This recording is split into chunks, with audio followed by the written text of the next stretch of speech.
Casino, Betfair Casino, Mohegan Sun Casino, or Stardust Casino. Refund issued as non-withdrawable casino-only site credit that expires 7 days after receipt.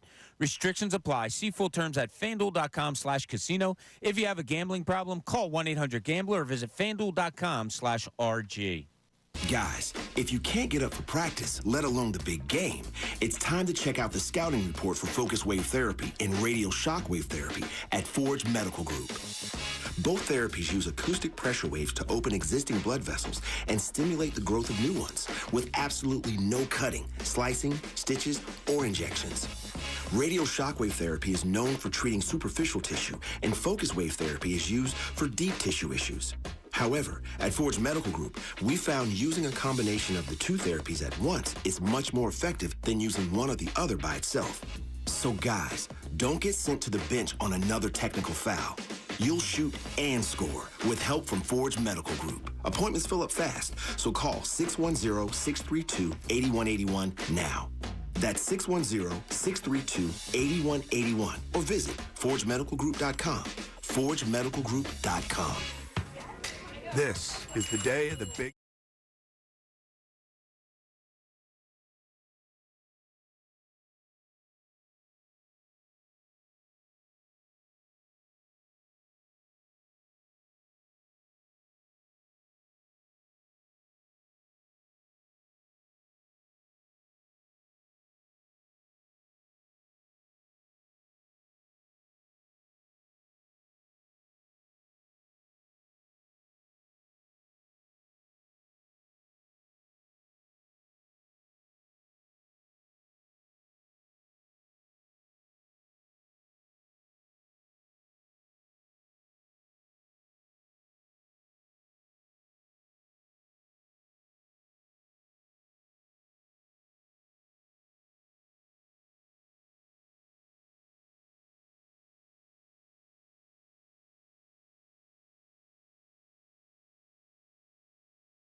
Andrew Salchunas. 97.5 The Fanatic and 97.5thefanatic.com.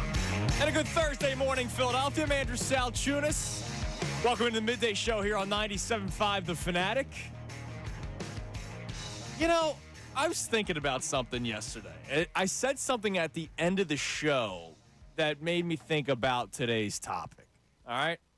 So yesterday, Ray and I were talking about how crazy this offseason is going to be for the Eagles, right? Like, we just went through the press conferences with Howie Roseman and Nick Sirianni, and obviously Nick didn't make you feel any better, but Howie Roseman talked about the aggressive nature that he will have this offseason, and that makes us excited, right? And then I talked to Jeff McClain yesterday. He doesn't think aggressive to the point of getting the top free agent, but getting guys coming off of their rookie contracts, getting guys that are going to get their second contracts in the NFL and make decent money, but it's just not going to be the highest paid players across the board, right? Like, they're not going to go after Aaron Donald, right? Not that he's a free agent, but you get what I'm saying. Like, they're going to go after guys that are maybe not the biggest household names, but guys that have been successful in their career, which I think is something the Eagles have been good at. I mean, Hassan Reddick is a great example, right? The Eagles got Hassan Reddick. He wasn't really well known across the NFL. We knew him pretty well because of his ties being, growing up in Camden, going to Temple, and he's a player that we kind of kept an eye on. But that was one of those moves where that was a good move for the Eagles, and I don't know if the rest of the league was ready for that kind of a move. So that's something that I think Howie Roseman will be doing this offseason. But here's the deal. Bottom line is he says that he's going to be aggressive, and if you thought that they were going to take that low, slow, patient approach going with the young guys on defense like I thought they would, I don't think that's going to be the case. I think they realize that their offense is still very talented and their chances of winning are still open, right? The window is still open for the Eagles. So it made me think about something. So as this offseason continues, we'll have all the conversations, right? Like, we ran a poll just the other day about the running backs that were linked to the Eagles. There's an article in CBS of all the free agent running backs, and the Eagles were linked to Derrick Henry, Austin Eckler, Zach Moss, and, of course, the return of DeAndre Swift. So the Eagles are linked to all of these players. This is just the beginning, right? That's just the running back conversation.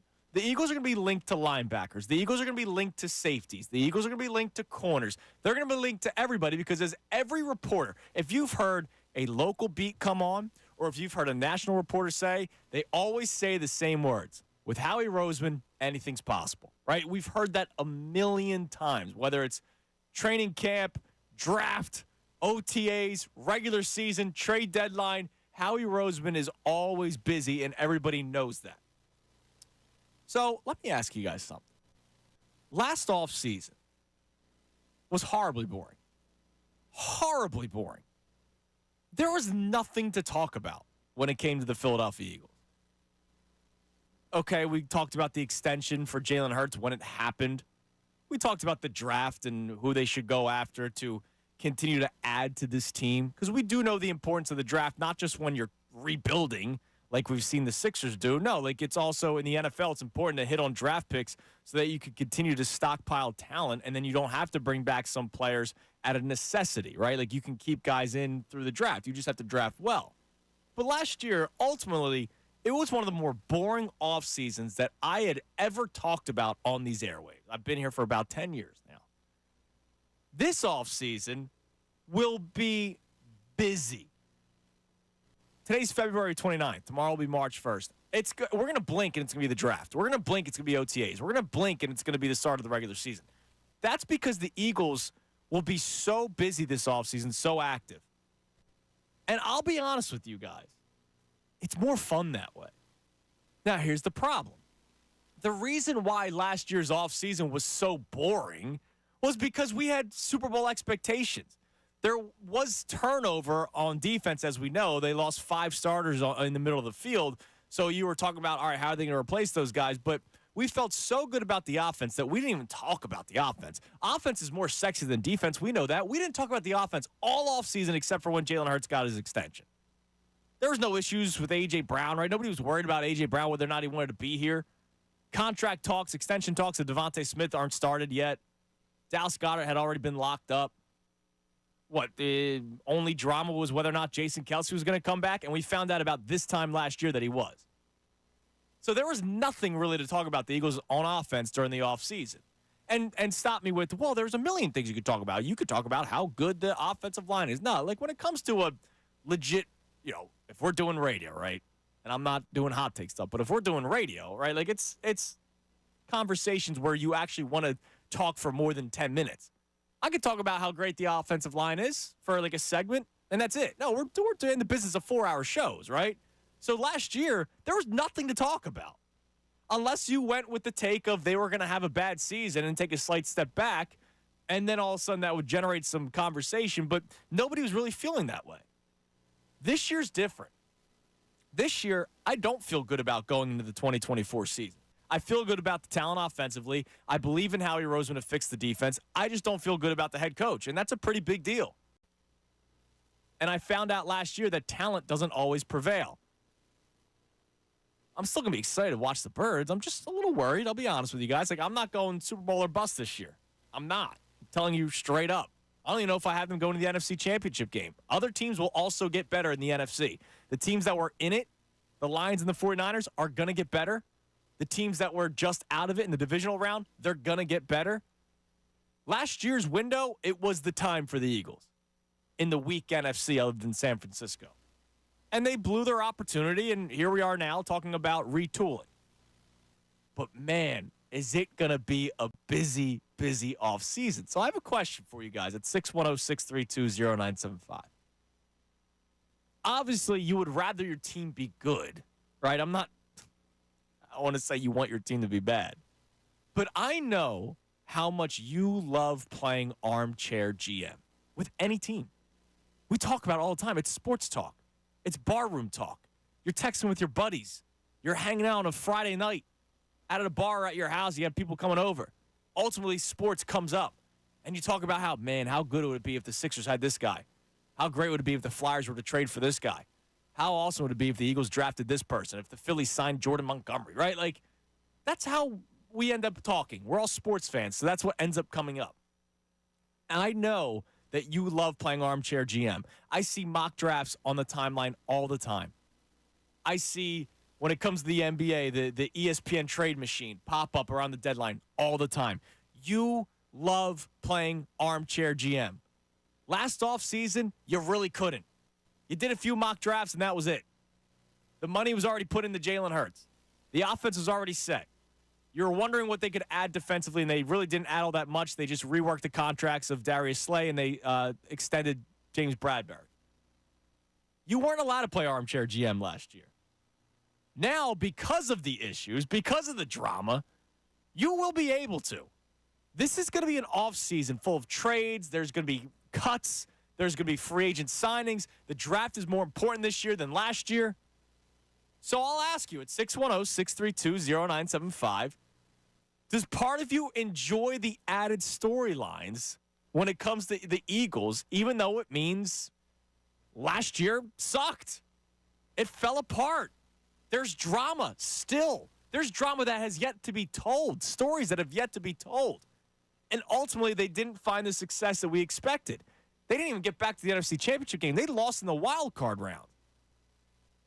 So does part of you almost get an extra sense of entertainment during the offseason when there is that uneasy feeling about the team next year? I know it's a hard conversation to have because you just want them to be good. I want them to be good. I told you that last year the offseason was a horribly boring offseason, but I was happy about it because that meant my team was supposed to be good. Well, now that there's questions and tons of them, it's going to make for this job more entertaining, right? We'll have a million things to talk about. And I wonder if you're more entertained by it. The phone line's open, 610-632-0975. So does the lack of success almost make your offseason more enjoyable? Is pretty much the question I'm getting to. Also, I saw something yesterday on social media. Enough is enough. Enough is enough. You can call me a caveman. You can call me a hater. Whatever the hell you want to call me, go for it. I don't care. I don't feel pain anymore. I saw something on social media yesterday that freaking made me roll my eyes to the point where it hurt. We better not be doing this. I'll tell you what that is next because I literally just finished eating dinner when I saw it on social media and I almost puked my dinner back up. I'm sorry. I can't, we don't have to be friends with everybody. I'll tell you what that is next, right here, 97.5 The Fanatic. Fanatic Sports Update. Death of the Dollar Dog. I'm Ray Dunn. This update is brought to you by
Open to the show. This is major news, man.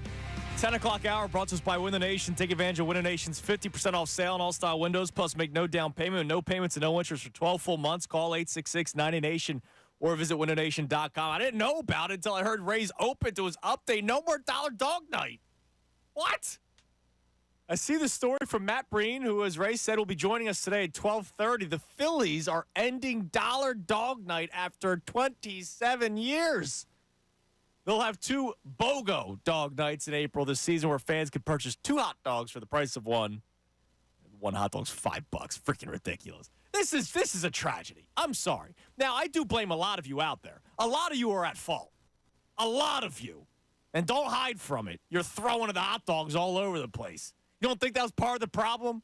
A couple of knuckleheads having a hot dog fight. Like, what are we doing? God. Eat your damn hot dog. Oh, it's just $1. I might as well throw it. Like, look what you did. You ruined it. So screw you guys, number one. And screw the Phillies for doing this. This is terrible. I love the Phillies. They are a family-run organization. And yet they are spitting in the eyes of the family. They are spitting in the faces of Philadelphia fans, man. Getting rid of Dollar Dog Night. I know it only happened 2 or 3 times a year. I looked forward to those 2 or 3 times a year. Yeah, look, I know I'm a grown man now. I'm 30. I can't eat the hot dogs as much as I used to. Then you get gas, and you just feel like crap the next day and that night, and then you get the meat sweats. But it was a staple. You know, when I was at Temple, the Phillies sucked, right? 13, 14, 15, 16. They were terrible. But Dollar Dog Night, we all hopped up on the Broad Street line, $3.60 round trip. You get down there, you pay $10 for a Phillies ticket, and then you pay $10 more for 10 hot dogs. Yeah, take it away. Like it's almost like you're supposed to have it. Like, I feel bad for Cooper. He will not experience Dollar Dog Night. Right? This is a tragedy, man. Wow. You just said that, and that kind of broke my heart. Cooper's never going to have Dollar Dog Night. There's going to be a whole generation that Yeah, they grows up got without the Dog Night. BOGO Night. That's not real. How about Bobo Night? Because that's exactly what this is. This is Bobo. You can't buy one, get one free. I'm already paying an arm and a leg just to get there. This is a travesty. This My is God. one of the worst things I've ever seen happen. The vibes are done with this season. Oh yeah, absolutely. No, I went into this season World Series or bust. I don't even know what to expect anymore. I did find one silver lining in all of this. That if they are raising the prices because they are about to go sign one of the unsigned free agents, I can accept. Oh, get the hell out of here. No, that's not it. They got all the money from all the playoff games. That place was packed. Standing room only. Well, it needs to happen in the next 24 hours. Because I'll be honest, I'm not going to recover from this unless I get. And shame, I feel bad for the Phillies. You know, whoever runs the social media yeah, account. no, you're in It's trouble. just- You're in they're trouble just- today. I mean, but how could you do this to us? But minutes after Breen's story, they posted we've added some promotional giveaways and events to our 2024 schedule. And one highlights include Hatfield Phillies Frank's BOGO Nights. Now, that's not a highlight. That's a low light. I'm offended. I'm angry. Shame on you. I love the Phillies to death. I am not very critical of the organization. Sometimes I am critical of the players when you're supposed to be, like when you choked away your NLCS to the Diamondbacks twice, up 2-1 and 3-2, with 2 games at home. I'm still not over that. Not only am I not over that, now I have to find out the Dollar Dog Night's gone. You're spitting in the face of Philadelphia fans. That's not right. It's not right. We should organize a protest. You finally start making more money because people start showing up because you're winning. That's a perfect marriage. That's how it works. You start winning, people show up. Give the people what they want. Good baseball and Dollar Dogs twice a year. It's only 2 times a year. No, I'm taking it away. I'm livid with them. I'm livid with the knuckleheads that you mentioned. Because I was there. I was in the trenches for Dollar Dog Night last year. I was a part of all of it. A lot of people deserve blame. A lot of people deserve blame. A lot of you today should be ashamed of yourselves. Because I also think they probably would have had more. They only had 3 last year in April. It was all in April. And then it was over. Just like that. Because you guys couldn't contain yourselves. And now we have to deal with this. But for the Phillies, in all seriousness, where I say the Montgomery thing, You better sign him. no. No. Him and Snell.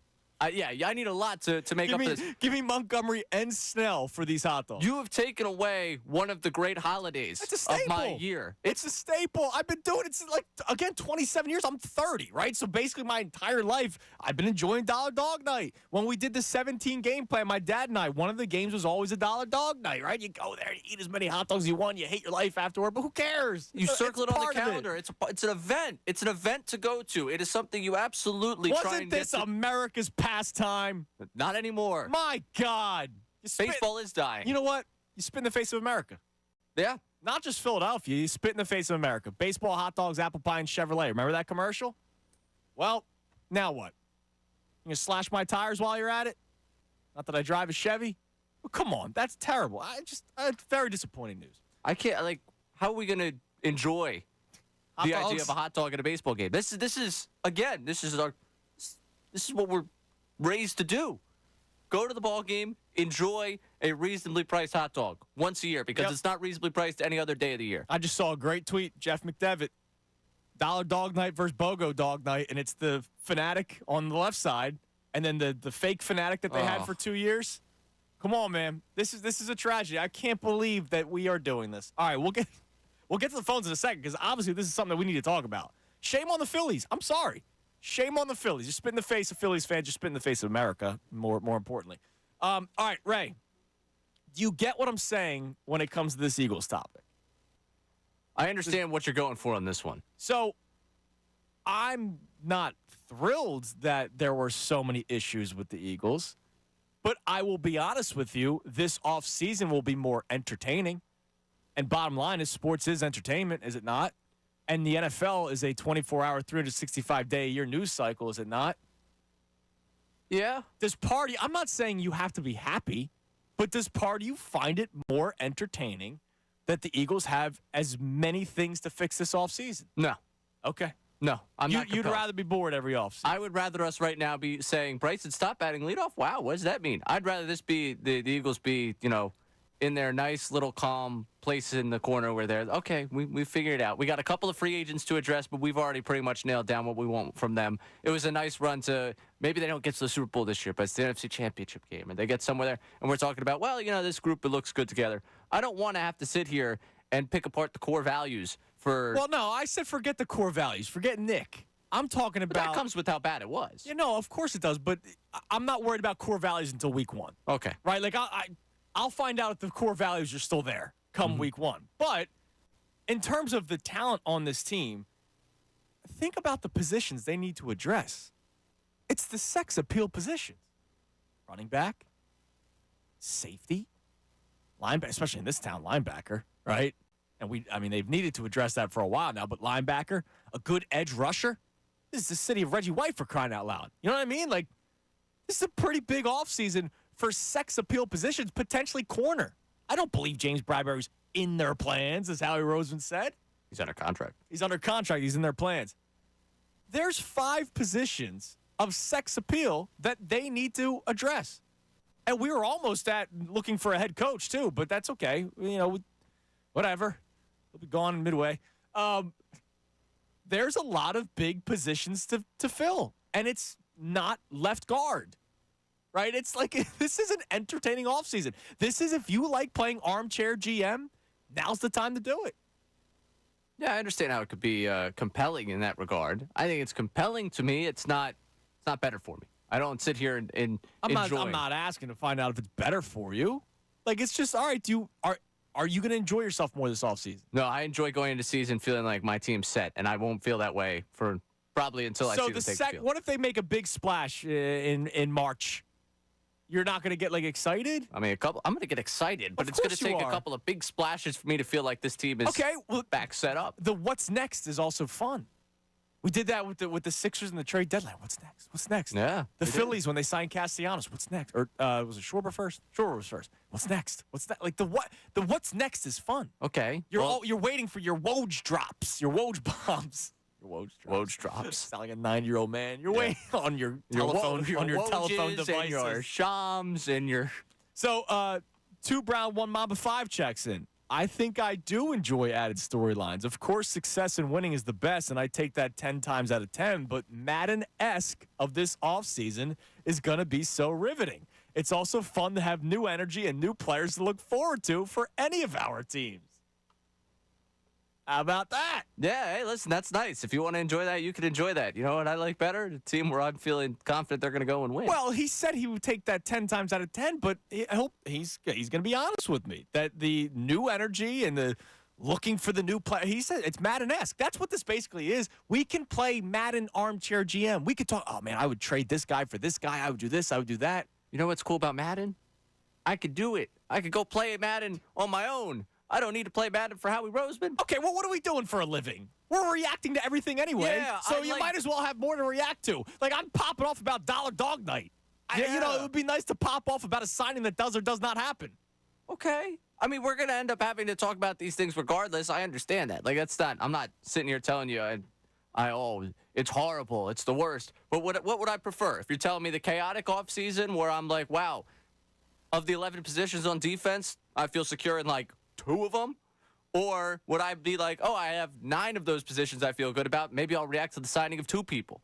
I would prefer the latter. Hold on. But you felt good about everything last year, did we not? Except for the middle of the defense. I know. You were worried about it. To your credit, you were worried about it. But it was still an off season where we were waiting for what's next, and then nothing really happened. But we went into the season like, okay, this is great. Like, they have to do something this year. Yeah, they have to do something. They have to. There's no excuses. They can't come back with Blankenship and Sidney Brown whenever he comes back from injury. Well, even last year, I got excited when they got Carter. I got excited when they got Smith. I was excited. Okay, the draft when they make the trade for DeAndre Swift. The draft. Okay, yeah. So I was like, all right, I had my excitement. I was like, yeah, that's nice. That's good. That's compelling. This is fun. Now we got a backfield. We could talk about how to shape a backfield. We could talk about what they're doing. Who's, here for the long term to replace the veteran guys.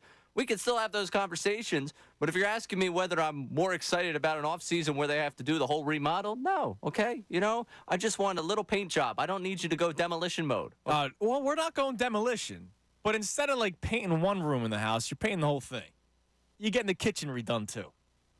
Like, you're doing a lot. Costs a lot to do that. And that's exciting. Costs not your money. You got a loan. I thought we were still talking in the metaphor here, okay? This is exciting. I'll be honest, guys. Like, as much as last year sucked, this offseason will be more enjoyable. From now until September, when we talked Eagles last year, I'm sure a lot of you rolled your eyes because you were tired of it. This Eagles offseason is going to be much more entertaining, along with a fun Philly summer, along with hopefully long playoff runs for the Sixers and Flyers, if that was so to be the case. 2024 is going to be a very fast year when it comes to the sports news cycle, and the Eagles are going to be a big part of it because they have big moves. It's like we don't have to fake our way through the offseason like we did last year. That's what we pretty much ended up doing, was faking our way through the offseason because all we were waiting for was the start of the season, week 1. Now, we're excited for the draft. Hell, people are excited for the combine. And nobody's excited for the combine until this year. I think you're underselling a little bit of last offseason, considering we had questions about the middle of the defense because there were free agents that left, because we had storylines we had to follow last year. Yeah, but you know what? Even with those concerns and those questions, we were still talking Super Bowl or bust. And so when somebody would bring up, oh, man, linebackers are going to be an issue, they go, well, don't worry about it. They're going to score 35 points. Like, that's what people were saying last year. Well, I still look at that offense. You couldn't even debate. There wasn't much to debate last year. Thank God for the Phillies being good and still being a headache at times last season because we needed talking points.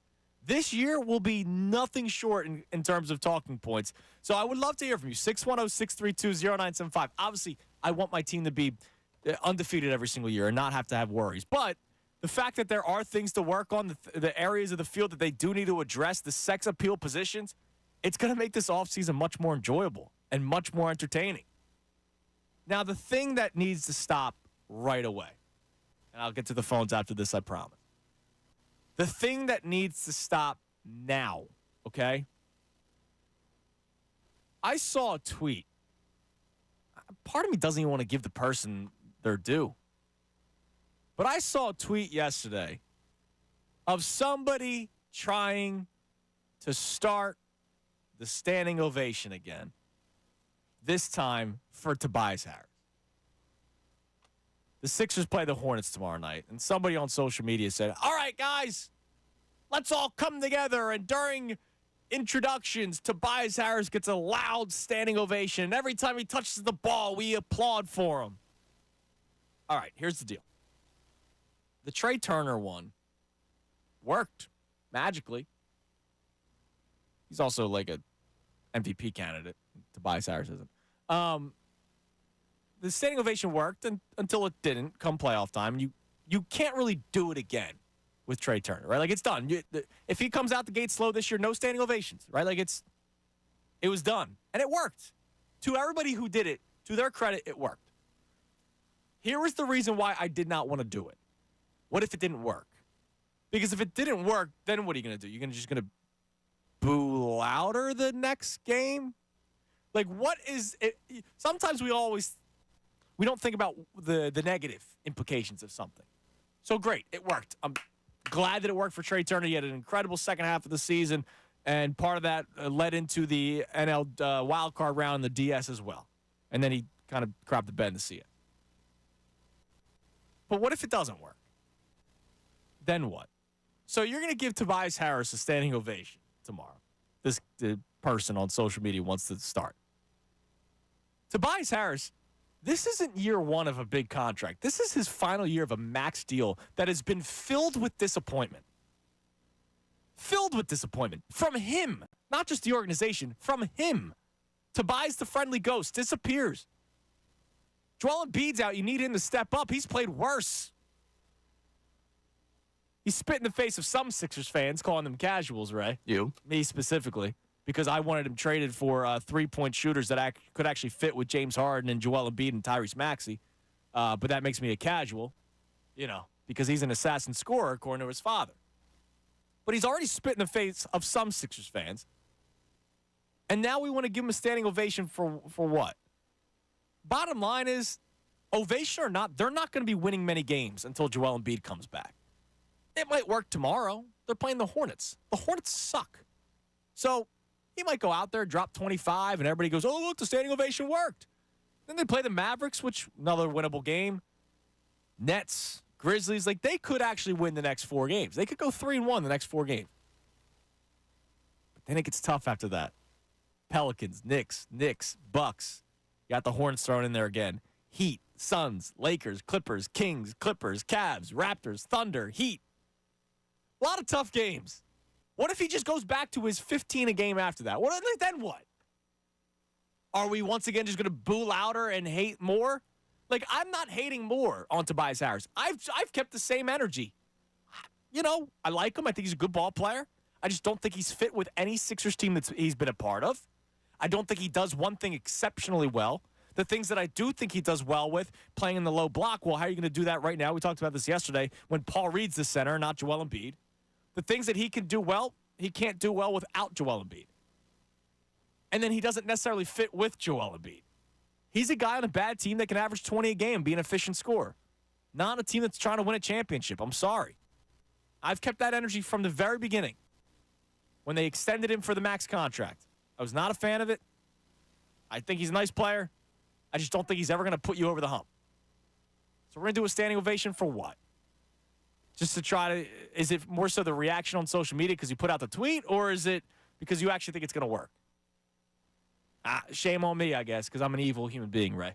Well, you also forget with the standing O, there was still a decade of Trey Turner to go. Right, and this was year one of a long contract. Well, this is the final year of a max contract that's been filled with disappointment. We got a few more months, Yeah, what do we do? Don't waste your time. Sit in your seat. You paid a lot of money for that seat. Sit in it. Enjoy it. I can't, we can't just keep, going back to the well here thinking that, this is the answer to everything. It's not the answer to everything. I will be in the building tomorrow night, and I can assure you, when they announce his name, I will be sitting in my seat. I'm not saying boo. I'm not booing. I also said that when they were talking about the turn thing, if I was there, I probably wouldn't. You're right. You would just sit there. Okay. Same. Clap. Probably Same. the way. I would clap. Yeah, like every time my players announce, I'm going to clap. If I'm at a Sixers game and Tobias Harris walks down the starting line, I do this. I'm not going standing ovation just to try to make him feel comfortable. And I'm not going to boo because he's a Sixer. Go Sixers. Yeah, right. I want him to succeed. Right. But I don't need to give him a I don't forced need to standing O. why are we doing this? Is it because we're just trying to be everybody's holly jolly, positive, everything's great? Like, I know I'm the evil media guy. Oh, he doesn't want to give a standing ovation to Tobias Harris. Why do you want to? All right. Let's go to the phones. 610-632-0975. By the way, a tweet from John Clark regarding the Dollar Dog Night disaster. This modification to the previous Hatfield Phillies Franks Dollar Dog Nights is based on the organization's ongoing commitment to provide a positive experience for all fans in attendance. That's per the team. It's because knuckleheads were throwing the hot dogs all over the place. Well, they're of course going to tell you it's just because of that. I would be shocked that it's not also because, wow, instead of 2 hot dogs costing $2, 2 hot dogs can cost $5. Yeah. It's like, wow, that's a convenient excuse not to do this anymore. And people will be outraged now, but like 5 years from now, they'll do the whole, look, $2 for 2 hot dogs for $5. It's normal. Oh, it'll become normal to you. Yeah, and you'll say normally it's $10 for 2 hot dogs. Look, ignore the man behind the drape. Like, right. I mean, that's basically what they're doing. You knuckleheads didn't help. Let's be clear. No, you guys gave them an out, because if they were ever looking to get rid of Dollar Dog Night for, because they tried to last year. Basically, right? And I remember Kyle from Crossing Broad put up like a major stink about it. Right. And did God's work, getting Dollar Dog Night back. Well, he was tweeting at the Senator the other day, so it's going to be. There are Dollar Dog Nights in other areas. Yeah. Oh, I was at a Dollar Dog Night last night. Yes, you were. I was there. Temple Hoops. I was thrilled for Dollar Dog. I did not make my way up the concourse, but I heard a lot were enjoyed. So I'm very happy for the people that enjoyed them. It's a disaster. It's ridiculous that this has been taken from us. It is. Let's go to BG, Black Gritty, deep in these streets. What's up, BG? What up, brother? Sorry my energy's low, but That's okay. You feeling all right? I'm feeling much better, brother, but I'm upset about this dollar dog. So let me tell you something about America, okay? Right now I got to deal with inflation. Bread costs $9. I got to deal with shrinkflation. I buy a candy bar. It's half the size it was when I was little. I know I ain't get that much bigger. The world is a horrible, evil place sometimes, and sometimes you just want a dollar dog. I don't know if they had plans that they sent out there last year, start throwing dollar dogs around, but also this is America. If I want to throw a dollar dog around, then I'm going to do it, dang gummit, because sometimes it's just fun. So here, now, and forever, opening day, I want somebody to go pay $5.20 extra that they put up for these dogs. You want to have a standing ovation? I want to have a standing dollar dog night where we throw $5 dogs out on the field and have a game delay for an hour on opening day, because it's un-American, unethical, and disrespectful and ignorant not to have a dollar dog night in Philadelphia, the birthplace of America. How do you not do it? Militant money, you out here spending all this money. Bryce Harper, you better stand up for this dollar dog. You want your extension? You want to be here for life? Give me my dollar dog back. You know what I'm saying? Oh, you want to talk about placating to the city? If Bryce Harper went on social media and said, you know what, I'll pay for everybody's first hot dog. Let me tell you something. First of all, Bryce, again, thank you for choosing me. And his religious stature, some of those guys out there got 19 kids. They only take their kids to game on dollar dog night because that's the only way you can afford to feed them. They got 2 straws in 1 cup and 2 hot dogs a kid, okay? Yep. So go out there and throw these $5 dogs out there over the day. I want a 1-hour game delay where the Fanatics got to go out there and pick up $5 dogs off the field, because it's embarrassing, indignant, and ignorant not to have it in Philadelphia, America. I want my dollar dogs back today. You know what? The energy sounds good, BG. I'm glad you're good. Thanks for the call, man. BG was in the hospital for a little bit, had some stuff to take care of, but he's back out. Back out. You know what? I just gotta say this. God bless you, Costco. $1.50 hot dogs. It's the combo deal. Listen, They haven't changed. I'm not going to lie to you. I've had the thought. I already looked up the hot dog roller, how much it would cost to have one. I'm considering just taking matters into my own hands. Dude, you'd be a genius on the day of these BOGO days. Mm-hmm. Setting up shop on one of the corners where you Yep. see the T-shirt vendors Oh, I'm thinking of it. and selling hot dogs for $1.25. Or you know what? No, No, do the dollar. Yeah. No, I will not upcharge you. This is the dollar dog night. You would be a freaking genius. I'm having the thought. And would the content be great? Absolutely. Oh, 100%. We'll continue the conversation and climb in at 610-632-0975. Do you actually find a little bit more enjoyment? I know I sound like I'm talking out of my rear end here. Do you take more enjoyment the fact that you will have a more entertaining Eagles offseason, even though it meant things went poorly down the stretch? Because now all of a sudden we have a lot to talk about. The Tobias Harris standing ovation thing, if you're in favor of it, please let me know why. I don't get it. Why are we doing this? And what we talked about versus what we can talk about this year. And my God, is it much more entertaining now. I'm Andrew Salchunas. It's the Midday Show right here, 97.5 The Fanatic. Fanatic.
Business Studios, powering possibilities. 97.5 The Fanatic and 97.5thefanatic.com. Andrew Salchunas, 97.5 The Fanatic and 97.5thefanatic.com. It is 10:51 on the midday show. I'm Andrew Salchunas here on 97.5 The Fanatic. Just a terrible, terrible day in the Philadelphia area. We will remember this day. Now, they're smart, the Phillies. So smart. They're so smart. So the Phillies, if you're just tuning in, got rid of Dollar Dog Night. Done. It's over. As of this year, there's no more. Last year was the last one. They're smart because they did it on February 29th. So next year, because happy leap day, everyone. Leap year, leap day, whatever you want to call it. Next year, we won't be like this day last year. It's actually a genius plan to do it today. If they did it tomorrow, we could say next year on March 1st, oh, my God, 1 year ago today, they got rid of Dollar Dog Night. Look at all the tweets when people ripped them. I don't know if people remember as much when it's February 29th. They won't. And now, 4 years from now, when we're doing the Remember When, it's going to be 3 hot dogs for $10. So Right. it's just They'll find a new way to spin it. Yeah, we'll be livid anyways. So this is a disaster. It is a disaster. I can't believe it. And Matt Breen was the one who broke the story. We'll be speaking to him about it at 12:30 today. I got people, friends and group chats reminiscing over nights, Dollar Dog Nights gone by. I mean, this is like a where were you type moment. I can't believe we were on the air for the death of the Dollar Dog. This is the biggest news I was on the air for ever. Bigger than Harden. Mm-hmm. Oh, easily. I was on the air when Wentz got traded. Dollar Dog Nights have a ring. Does Harden? Good point. Does Wentz? No. Yes. No? Yes, he does, actually. Well, yeah, it's a good point. He does have a ring, believe it or not.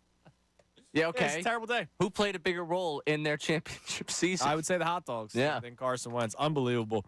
All right, so if you want to react to that, feel free. I mean, look, it's disappointing, right? Because it's something that's taken away from fans. And that's the bottom line. Me yelling and screaming might be a little bit more entertaining, but in all honesty, it is disappointing that it's something that's taken away from fans. And I know there's people reacting to my tweet going, well, the hot dogs weren't good anyway. Who cares, man? It was a thing. How can you poo-poo Dollar Dog Night? Never about how the hot dog tasted. Yeah, it was just the event. It was the day. It was the guy that had the counter out in the outfield. That had the sheet of paper, and they would jot down every hot dog they had. I'm sorry that you live in too highbrow a society to enjoy a Dollar Dog. Some of us go there for food for the month. Seriously. I did it in college. But less expensive to get to a Phillies game than to get the meal from the fresh grocer. Yeah. Right around Cecil B. If I can go 5 dogs for $5, you know what $5 gets me in today's day and age? Yeah, nothing. Well, now two hot dogs. 2 hot dogs on select BOGO nights. So if you want to react to the Dollar Dog Nights, disappointing, man. Very, very sad day in Philadelphia land. And, it might have to be addressed next week. I'll be at Clearwater Monday and Tuesday. It might have to be addressed. The people's champion. I might have to, whoever I'm speaking to from the Phillies, it might have to be addressed. If I'm speaking to a player, I might have to get their input on it. The players need to speak out on behalf of the fans. Bryce Harper, he's all, I love Philadelphia fans. All right, well, I have something to say about this. I'll sign off on the extension if he stands up for Dollar Dog Night. Yeah, come on, man. I need this out of you. So here's what we got on the table. We got Dollar Dog Night, which was not the lead of the show, but it happened in the middle. It's big news. Dollar Dog Night, your response, your reaction to Dollar Dog Night being canceled. Tobias Harris, somebody out there on social media is trying to get people to do a standing ovation for Tobias Harris tomorrow night. And I think that would just be, I can't even say a mistake. I just think it's childish at this point. Why do we need to do this? Every time somebody's struggling, we need to do a standing ovation now? At some point, it's not going to work. And then if it doesn't work, which is why I was against the idea of doing the standing ovation for Trey Turner. If it doesn't work, what is your reaction after that? What's the next set of discourse? Are you going to applaud louder? Or are you going to get back to booing and being disappointed, which is ultimately what might end up happening with Tobias Harris, who has been a disappointment in his 5+ years here in Philadelphia? It's not going to change. So don't do this. Please, don't do the standing ovation Friday night. I'm begging you. Lastly, the Eagles conversation, which is what we did start the show off with.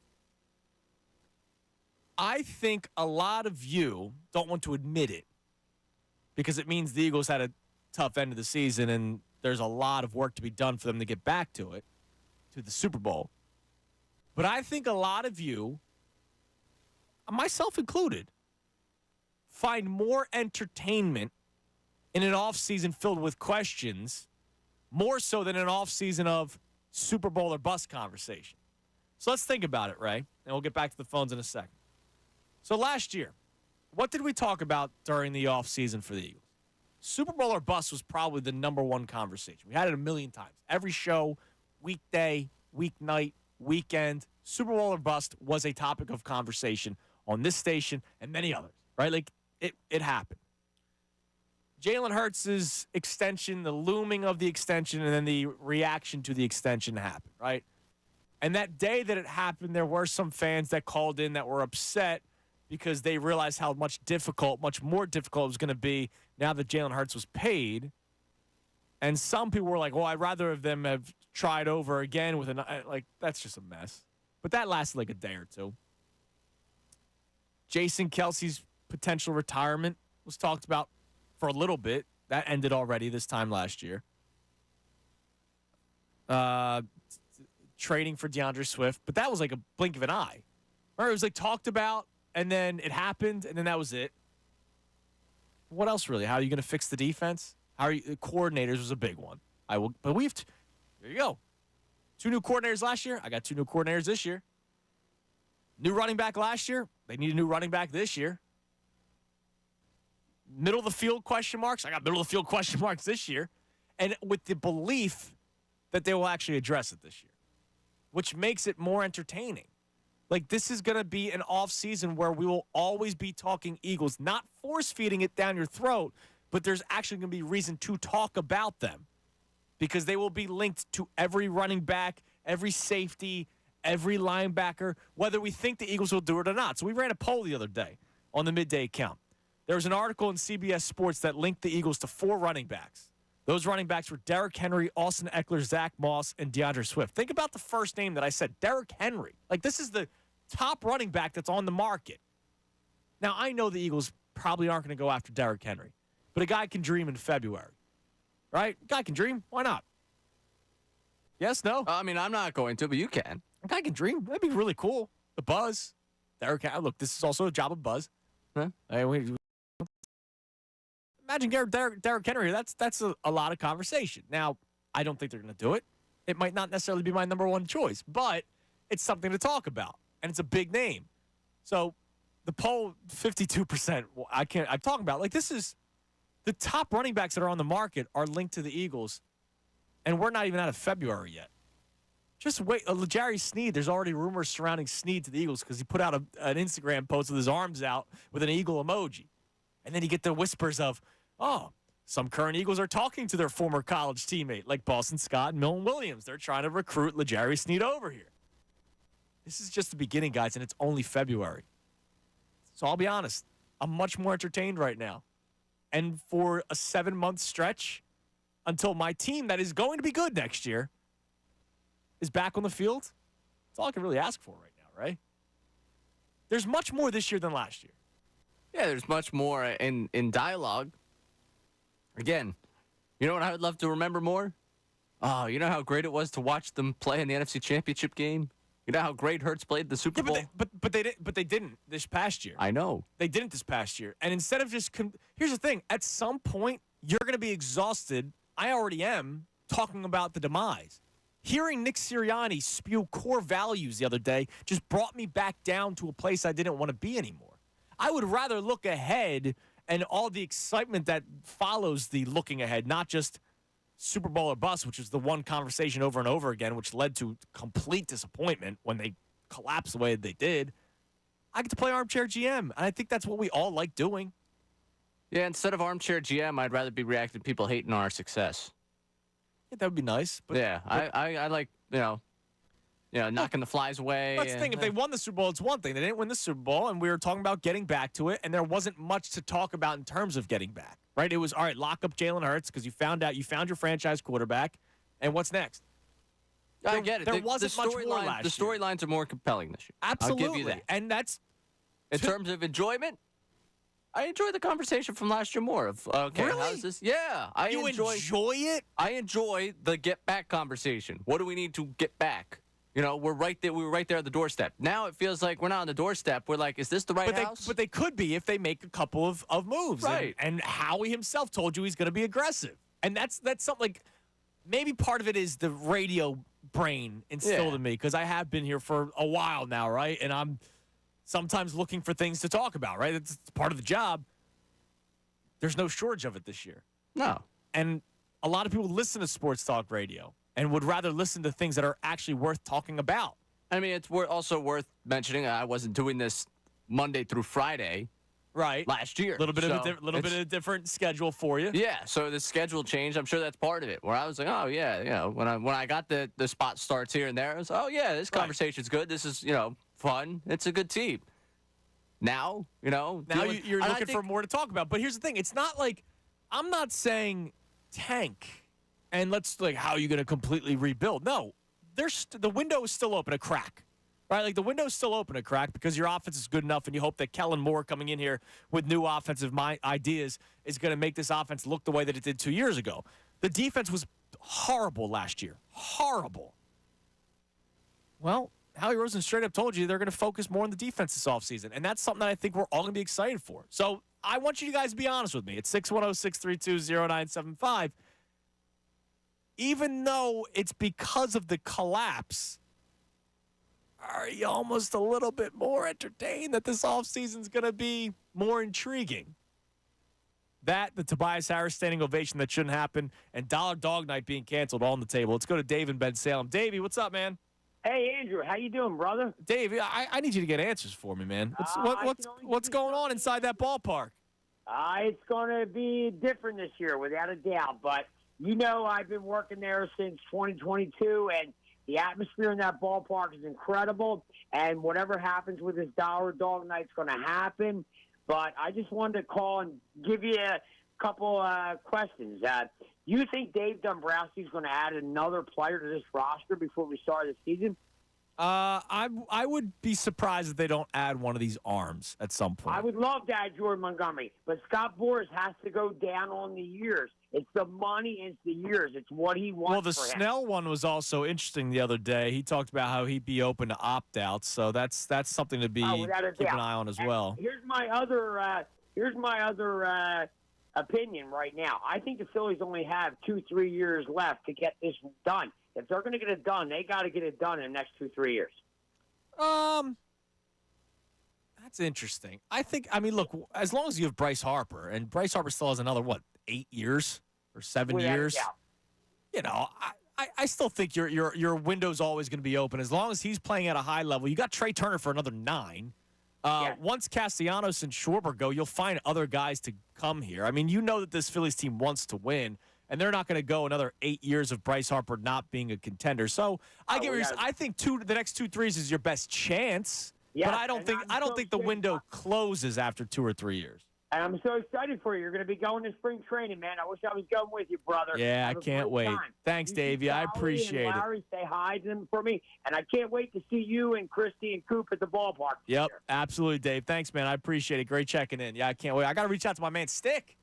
That's right. I got to reach out to the Stick because the Stick is usually working down in Clearwater. So I got to shoot him a text, see if he's going to be down there. I hope. I mean, you're going all that way. You would hope he's going to be there. I would hope so. I mean, he works at Baycare, so I'd imagine that he is. Yeah, I mean, I think the World Series window is not closing after 2 or 3 years. I think this might be your best chance right now. So it's interesting because this core right now, its age resembles more of the and this is again going back to an era that was ended by Utley's knees, Howard's Achilles, things that started to compound on you, and then of course the pitchers breaking down. But it resembles closer to that 2010 Phillies in terms of core age, and that has concerned me a little bit of the 2 to 3 years because I can kind of see where he's coming from in that. Harper, I mean, they're not going to stop trying to build the contender around Harper. They're willing to spend the money. They'll have money coming out. In 2 to 3 years, they'll have the Schwarber contract coming off the books, the Castellanos contract coming off the books. But in terms of cores that are actually built to succeed right now, this one itself has 2 to 3. Yes. And then you're going to have to, reshape things. Obviously, you have Nola under contract for 7 years. I think they will reshape, right? I don't think they're oh, man, our window's closed with this core, it's done. No, but I do think for a lot of us, we see Harper under contract for this long, and we see the success they've had, and I think we take for granted how long this window might be open further, which is why, when we talk about adding talent, and he mentions, they're going to go get one of the pitchers or something like that. It's why I'm so aggressive to everything right now, because I don't see this window open as long as maybe we all think, like we all hope it would be. Just because of, again, they have a lot of talent right now. They're in a great space. And we've just they're opened always up going to have a lot of talent, though. I think they will. I think they're always going to have a lot of talent. Maybe not all of the rest of Harper's contract, but still another 5-6 years. They're going to have a lot of talent on this team. When Nola signs the 7-year contract, for me, I look at that as, okay, this first real 4 years of that contract, that is where you're in your championship contention at least. Could I see Nola in the back 2-3 years of his contract where he is not the pitcher that he once was? Maybe. And, when Wheeler signs an extension here, do I see the first, if it's probably going to be 3 or 4 years. Yeah, if it's 4 years, the first 3 years of that contract, is he who he is? And maybe the end of that third to into the fourth, he tails off. I think there is a part of this, Harper but then wave. you're hoping that there are guys coming up through the farm. Absolutely. So, we're still going to believe in Andrew Painter. Proven versus unproven. Yes, I have a proven window of about 2 to 3 years. Correct. I I don't think John Middleton's going to sit on his hands after these 2-3 years. No. Like, you're going to find the next splashy free agent pitcher that's going to be available 3 years. But to his credit right now, where they've spent the money, they have had success with it. Schwarber has been a roaring success in terms of what you've paid him to do. Turner turned it on the last 2 months of the season. There's still a decade to go there, so we'll see what happens with him. You also from the farm system, Bohm. While I always will say you can upgrade at third base if there's anywhere here you can. And whenever there's Arenado trade rumors, you do it. Yeah. I'm sorry. I like Alec Bohm. I think he's a good ball player, but he's just not elite. Like, he's a good ball player. You've been able to find yourself a solid everyday player there. Stott, you found yourself someone that you think projects into a really solid everyday player. Or there was the Fox did I don't think you were in with me that day. I think Tom was in with me that day. Fox did the 10 teams that could trade for Shohei Ohtani at the deadline, and the Phillies was on there. They mentioned Stott. People were like, "No, don't trade Bryson Stott." I'm for Shohei Ohtani, you're not going to trade Bryson Stott. Again, the farm systems produce nice players to complement the guys you went out and paid. You've been able. The March trade last year, he has his best season of his career. That seems to have paid dividends. If we've learned anything from another team in town here. When you go out there and make signings and you make trades, you're not going to bat 1,000. The Phillies have done a really good job in what they've batted for some of these moves. What's the ones that haven't worked out? Lorenzen, you didn't get a lot out of him in the postseason. Yeah, which, it was a midseason trade. And again, he didn't sink a lot of money into that one. There's going to be a move where they sink a lot of money into something that doesn't work. And that is where you start to that, Ray. I'm not telling you that I want it to happen. I'm telling you that the nature of the business, you're going to make a move that doesn't work. All right. One of these moves isn't going to work. That's just how it ends. There's nobody that bats 1,000 in this industry. That's why you don't want the Eagles to have an entertaining offseason, because the moves might not work out. Well, there is that double-edged sword of, hey, it doesn't work out. I went into last offseason like, oh, look what they have on offense. That's going to be great. They should be able to carry this defense. And then it fell apart because Brian Johnson, Nick Sirianni could not come up with a freaking answer. Yeah. All right, so coming up next, I'll reset everything that we have going on. I'll bring up that Eagles topic that we've been talking about. Tobias Harris. Somebody's trying to start a standing ovation. I think that's absolutely ridiculous. So I'll reset the entire show coming up next. Also, as the 11 o'clock hour continues, John Kincaid will be mentioned twice. The second time will be for a sports matter that I completely agree with him on, which doesn't happen often. Whoa. Yeah. Are you okay? The first one will be about nothing to do with sports. And it was one of the worst takes I've ever read in my life, because it's on the website 975thefanatic.com. So I'm going to talk about that next. It's one of the worst takes ever, which is just, par for the course, I guess. I'm Andrew Salchudis, the Midday Show right here, 97.5 The Fanatic. Fanatic.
It's 11:19, 97.5, the Fanatic Midday Show, 11 o'clock hour, brought to us by Golden Nugget Jewelers. That's where Philly gets engaged. The more and more I see reactions to the Dollar Dog Night news, I'm shocked every time I see somebody that is in favor of the decision. What? There are Phillies fans in favor of the decision. Now, I'm sure a lot of those Phillies fans were around when hot dogs were being thrown around by nitwits. There's a lot of lunatics, a lot of dummies were throwing hot dogs around, which is probably why it's taken away with from the beginning. But the chip shot checks in. It's about alcohol consumption, largely bad behavior, and hot dogs. I'm there for a game, not hot dogs. So he doesn't care. VG, Violations Greg, said God is great in response to the news. Like, come on, man. VG. Why are we let the people enjoy it. Let's be honest. Dollar Dog Night, when the Phillies weren't good like they are now, and they're selling out the seats now, they would actually get an uptick in ticket sales that day. It's usually on like a Tuesday night. Yeah, people look forward to it. People buy tickets because of it. Yes. And now you're taking that away from the people. And I'm disappointed, not only in the Phillies, but I'm disappointed in the people that don't see that. Like VG, I know VG, right? I responded to his tweet, and he'll respond with, I go for the games. I don't like that's gonna be one of the things. I go for the games, not the hot dogs. Well, not everybody goes for the game. People do go for the hot dogs. I had Gamecast up in this room not 2 days ago, right, to make sure that I could watch David Buchanan and how he pitched against the Red Sox in a February Grapefruit League game. You better believe I'm there for the game. But you know what? If I want to afford to eat one night out of the one time I'm there, you know how much money I pour into you that place? You have to pay a lot of money just to get there. Between if you do drive, between parking and then the ticket itself, and then you go in there, you can't get a freaking dollar dog. That's ridiculous. If I save $4 on maybe 10 hot dogs in the month of April, compared to what it cost me to get into Game 7 of the NLCS, I think I deserve the right to save those $4. I agree with you, right? This is a tragedy. And for everybody that's backing the Phillies with this decision, shame on you. You're spitting in the face of your fellow Phillies fan. The Phillies spit in the faces of a lot of people, and now you're joining them. That's disappointing, man, getting rid of Dollar Dog. And I can't believe it. Matt Breen, who broke the story, will be joining us coming up at 12:30. We booked him not to talk about Dollar Dogs, but it's gonna have to be a talking point now at this point. All right.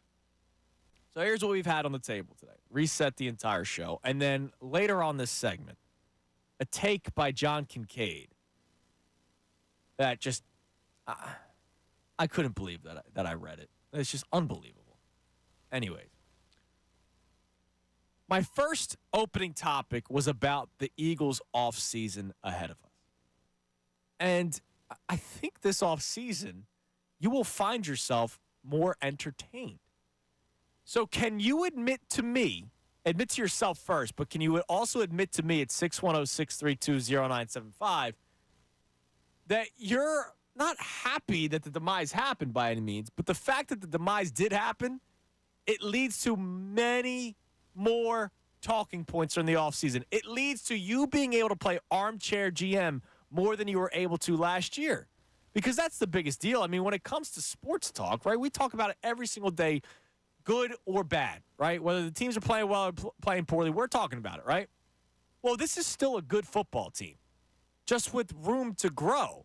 It's not an offseason of Super Bowl or bust conversation, which does suck to an extent because I like Ray said he'd rather talk Super Bowl or bust. I understand it, right? I get your point. Like, you'd rather be confident in your team's play. But last offseason was horribly boring. Like, we were just wake me up when the season starts, right? A lot of people were wishing away the summer. Anthony did it all the time. Just wanted to wish away the summer. This summer's going to be much different. This spring's going to be much different. Every single player that gets released, we're going to go, should the Eagles contact him? Should the Eagles go after that guy? Every time a player is on the trading block, should the Eagles go after him? Because that's how much this offseason matters to the success of the Eagles moving forward. Last year it was re-sign Jalen Hurts, find a running back, and make some good draft picks. Well, draft picks still need to be good this year.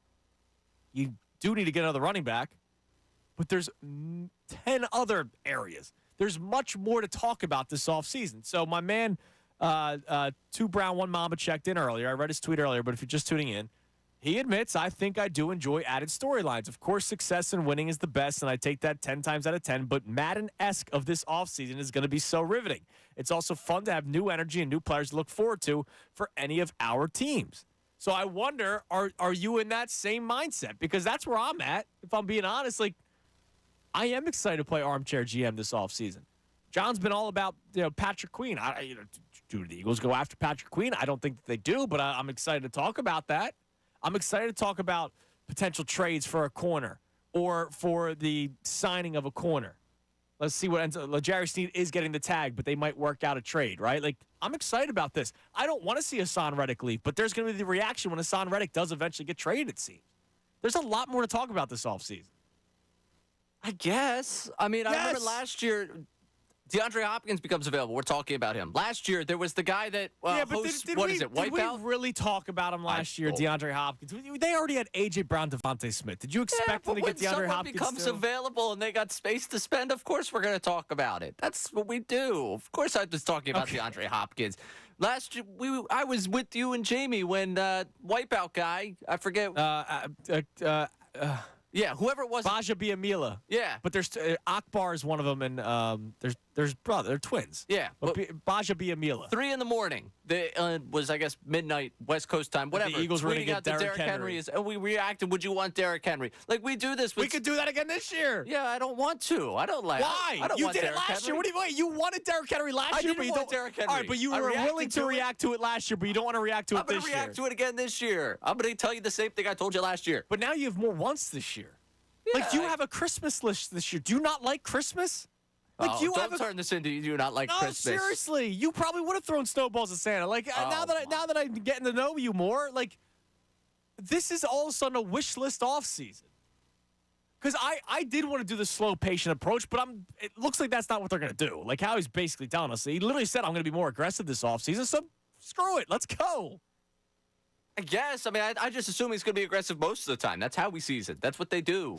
Like that, to me, the conversation about being aggressive or the conversation about, compelling offseason. Last year, I was sitting here when there was a draft day where they ended up getting Jalen Carter and they ended up getting Nolan Smith. And I was like, oh, that's a great first round. Oh, next day, DeAndre Swift is traded there. All these things were compelling to me because they needed to replace the running back room. They needed to replenish youth within this team. We were talking about the secondary because I remember I was all CJ-GJ'd up, and then that chaos happened. Yep. And all that went, and it was going to be, well, Bradbury's probably going to have to walk if you bring him back. So what do you do at the other cornerback position? There were questions. There were storylines with that team last year. Yeah, but the storylines, it's not just, all right, Super Bowl or bust, but they need to do a couple of things. This is like, I don't want to say make or break franchise offseason because I don't believe that to be true because I actually wanted to do the slow, patient approach, but this is an offseason of opening the window back up or keeping it or making it bigger, opening the window more because it is still technically open. The offense is good enough.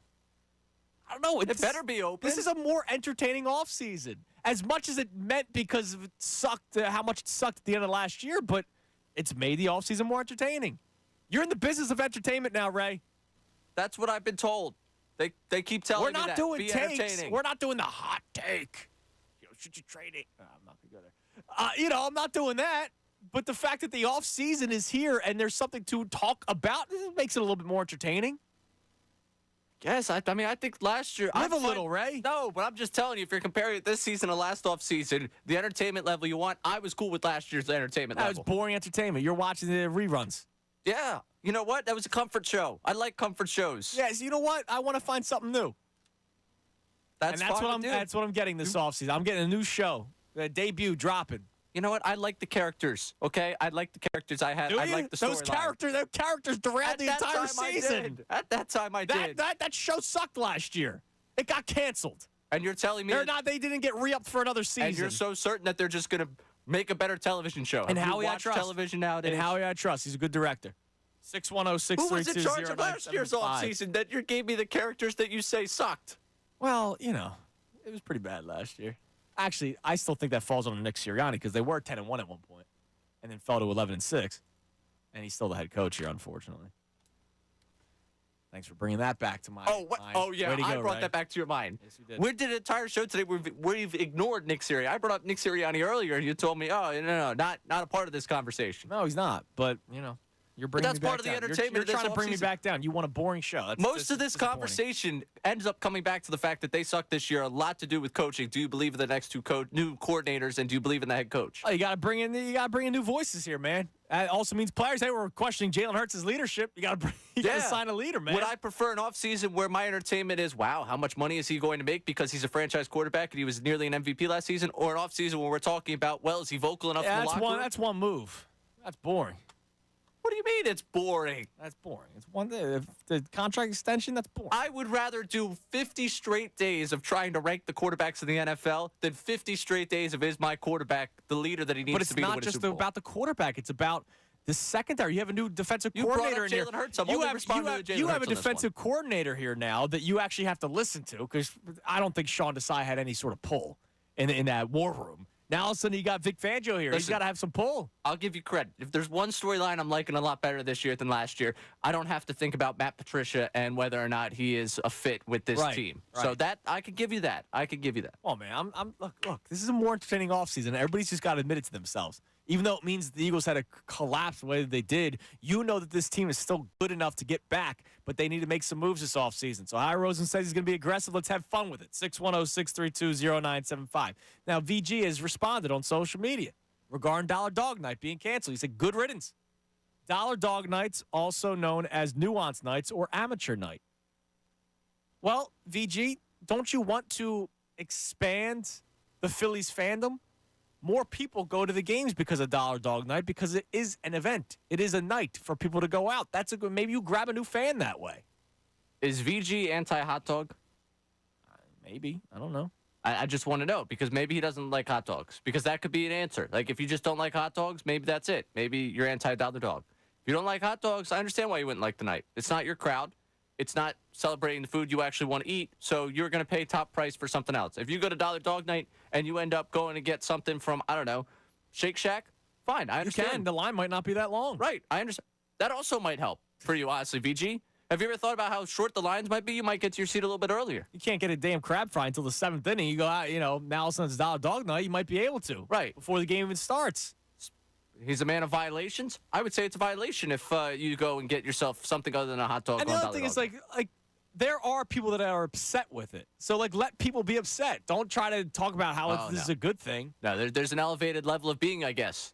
We've got the highbrow society listening to us here. They're much better than the Dollar Dogs. That's just terrible. I don't get it. I don't go to the game for hot dogs. All right. Neither do I sometimes. But if I go to the game and it's Dollar Dog Night, you bet your ass I'm going to get 5 for 5. Not 2 for 5, they're doing now. If I go to a baseball game and spend $25 to be at the game and to eat hot dogs versus go to the game and spend you're gonna do $35, it's just math here. I don't know what you guys want from me. VG doesn't like saving money. That's what I heard. You know what? When he comes to my Dollar Dog tailgate, $2. Maybe VG is better than all of us. Maybe that's in terms it. of his finances. I don't know. People are spitting in the face of a cheap meal for the day. I get it. You know what? That's fine. Go eat your steak. Go to your 5-star restaurant. Yeah. All right. What's the Cadillac Grill, the Wells Fargo Center? You go sit there. You go that's sit still there. I don't right. remember. I don't know, man. You sit down there. You go to a grill at a game. I got a question, but fine. So John Kincaid put out a story. We do the digital content. Johnny the K put out a post on 975thefanatic.com, and it was tweeted out by the station's account. What's your best vacation drinking tip? John Kincaid has 5 of his own. And the first 2 right away, I laugh at. It's just horrible takes. So he starts with the airport beer or cocktail. And the first sentence is, I'm not a frequent partaker of a drink in an airport. Right, that is considered the best drink of them all. Correct. Like, how many times have you had the conversation of, all right, give me your top 10 places to have a beer? The airport beer is usually number 1. And if it's not number 1, it's when you reach your destination of vacation. And, you crack it open for the first time. I will upset John Kincaid with this one. The airport beer, it's on my Mount Rushmore of beers. Yeah, and he doesn't like Mount Rushmores. That's right. So he's anti-airport. He says, I've partook a few times, but nothing before 9 a.m. Dude, I don't care what Times don't matter at the airport as long as you're getting to your gate in time.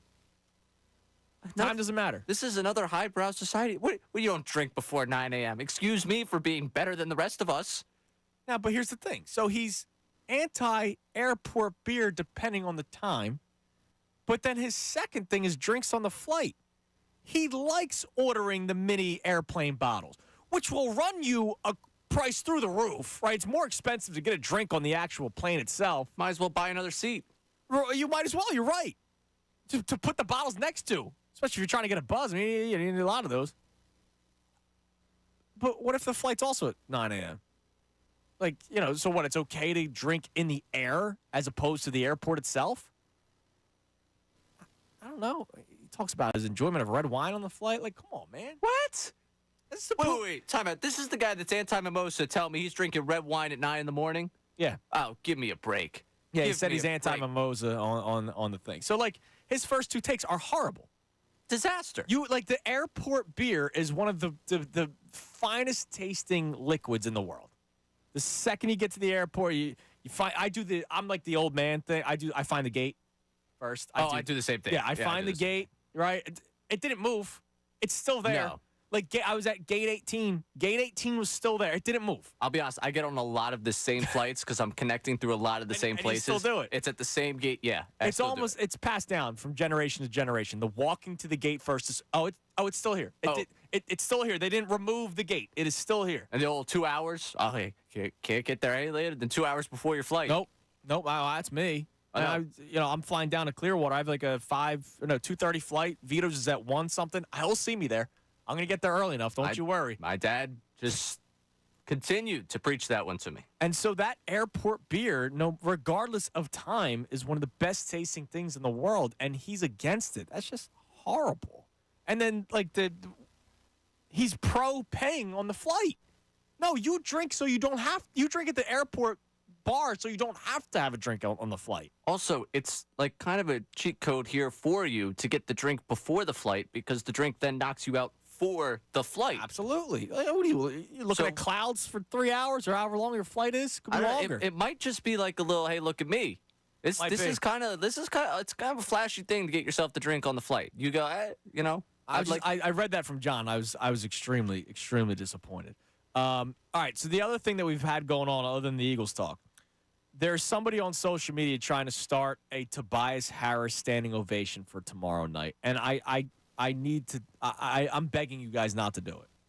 Please don't do it. And it's not me just trying to be this evil radio person. Like, I just don't know what benefit you're going to get out of it. The guy's been a disappointment for 5 years now, and there's nothing more in the world I'd rather have than Tobias Harris start lighting it up for 30 a game, and then when Embiid comes back, they win a championship. I want that. I haven't seen one in my life. All right, it's been 40 freaking years since the organization won a championship. It's been 23 years since they got out of the second round, and that was to the NBA Finals. So it's been 23 years since they got to an NBA championship, not let alone win. So, yeah, it'd be great if Tobias Harris turned things around and the team was great and they stayed afloat and they didn't go into the play-in tournament when Joel Embiid came back. That'd be great. But it's not going to happen because you give a standing ovation to Tobias Harris. One of the worst things that will come out of this Trey Turner standing ovation is that we're going to do it every time now. Every time somebody's struggling, we really need to do a standing ovation. Do we have to do this every time someone struggles? It's funny. I saw that tweet. I'm not lying, Ray. I saw that tweet last night. I sent it to you. I was going to make a joke today about the standing ovation thing before I saw that tweet. Like, what's next? We got to give a standing ovation to Tobias? Somebody's actually trying to do it. And I can't believe it. Like, or I can, because it's, for whatever reason, what we're trending toward. But why? I don't know. I can't even read out what my response to you was. No, you can't. It was inappropriate. Yeah, yes. I was not happy. I can't understand why we're like, oh yeah, we're a standing ovation away. We're just a standing ovation away from it working out. Tobias Harris, if he has not yet felt comfortable in 5 years of a max contract in Philadelphia, it's 5.5 years at this point. He has been here. I don't think he's magically finding his role because you, in Section 212, stood up and got real fired up for him getting introduced. Okay? No, I'm not. You don't have to go, the whole boo him because he's playing bad thing. You could just let him try and figure it out. because that's ultimately what he's getting paid to do. Figure it out. Which he hasn't over 5 years, and he's not going to at any time. Here you go. Jimmy Hurst checks in. Stop yelling at the clouds, old man. Hashtag standing O. Hashtag support the players. Hashtag be a fan. Oh, okay. All right, Jimmy. So if I'm anti-standing ovation, I'm not a fan. That's what I'm being told. If I'm not pro standing ovation of a struggling player over 5 years now of sheer disappointment of a max contract that I wasn't in favor for to begin with, I'm now not a fan if I don't give a guy a standing ovation. Wow, where did we come up with this bright idea of standing ovations? Because it happened over the summer and it worked for half a year, not even half a year, 2 months, and then it fell apart in the NLCS. Are we going to give Trey Turner another standing ovation this year if he goes 0 for 10 to start the season? We can't do this all the time. Eventually, it's not going to work. And then when it doesn't work, then what's your response? That's what I keep on asking. That was my point for the Turner thing. If it didn't work, then what? Are you going to boo louder? Because we already know that booing makes the players feel uncomfortable. I knew it. I did say I don't care what you call me in the opening segment. You can call me a hater, caveman, old man at this point, or whatever. I don't think it's a good idea. I really don't.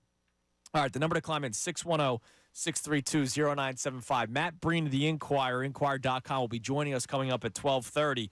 He usually joins us on Wednesdays. He couldn't do yesterday. His reasoning was, I'm working on a story. That's what he told me. Now, he's the one that broke the news today that Dollar Dog Night is no more. What? So I might have to ask if that was the story that he was working on yesterday, which is why he had to postpone to today. So we'll talk to Matt coming up at 12:30. Coming up next. So I told you there were two things I needed to respond to regarding what John Kincaid had to say and write. The first one that I told you about, his horrible, horrible, horrible takes when it comes to drinking on vacation. Horrible takes. However, the next one I agree with, and it was something that he talked about earlier today about sports, which once again, he and I don't really see eye to eye on a lot of sports takes. But he said something today that I completely agree with, and it's in response to something that happened last night that I just found hilarious, but also made me angry at the same time. I'll tell you what that is next right here, 97.5 The Fanatic. Fanatic Sports Update. The Dollar Dog is dead. I'm Ray Dunn. This update is brought to you by Allstate. Some people just know the best rate for you is a rate based on you with Allstate, not one based on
Altunis, 97.5 The Fanatic and 97.5thefanatic.com.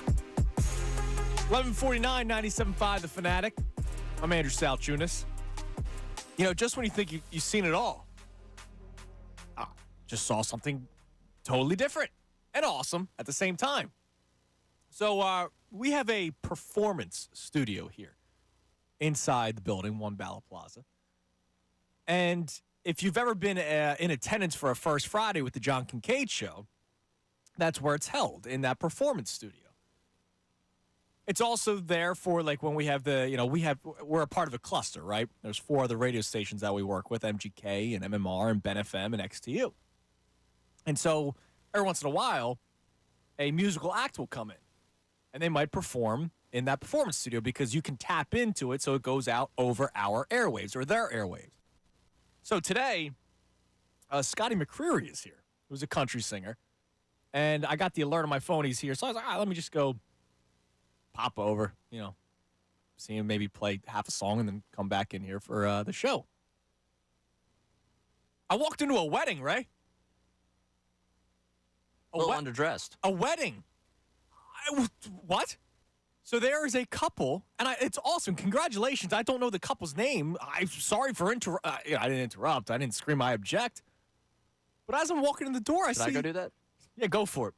I see a beautiful woman in her wedding gown walk down the aisle. So I'd be too late.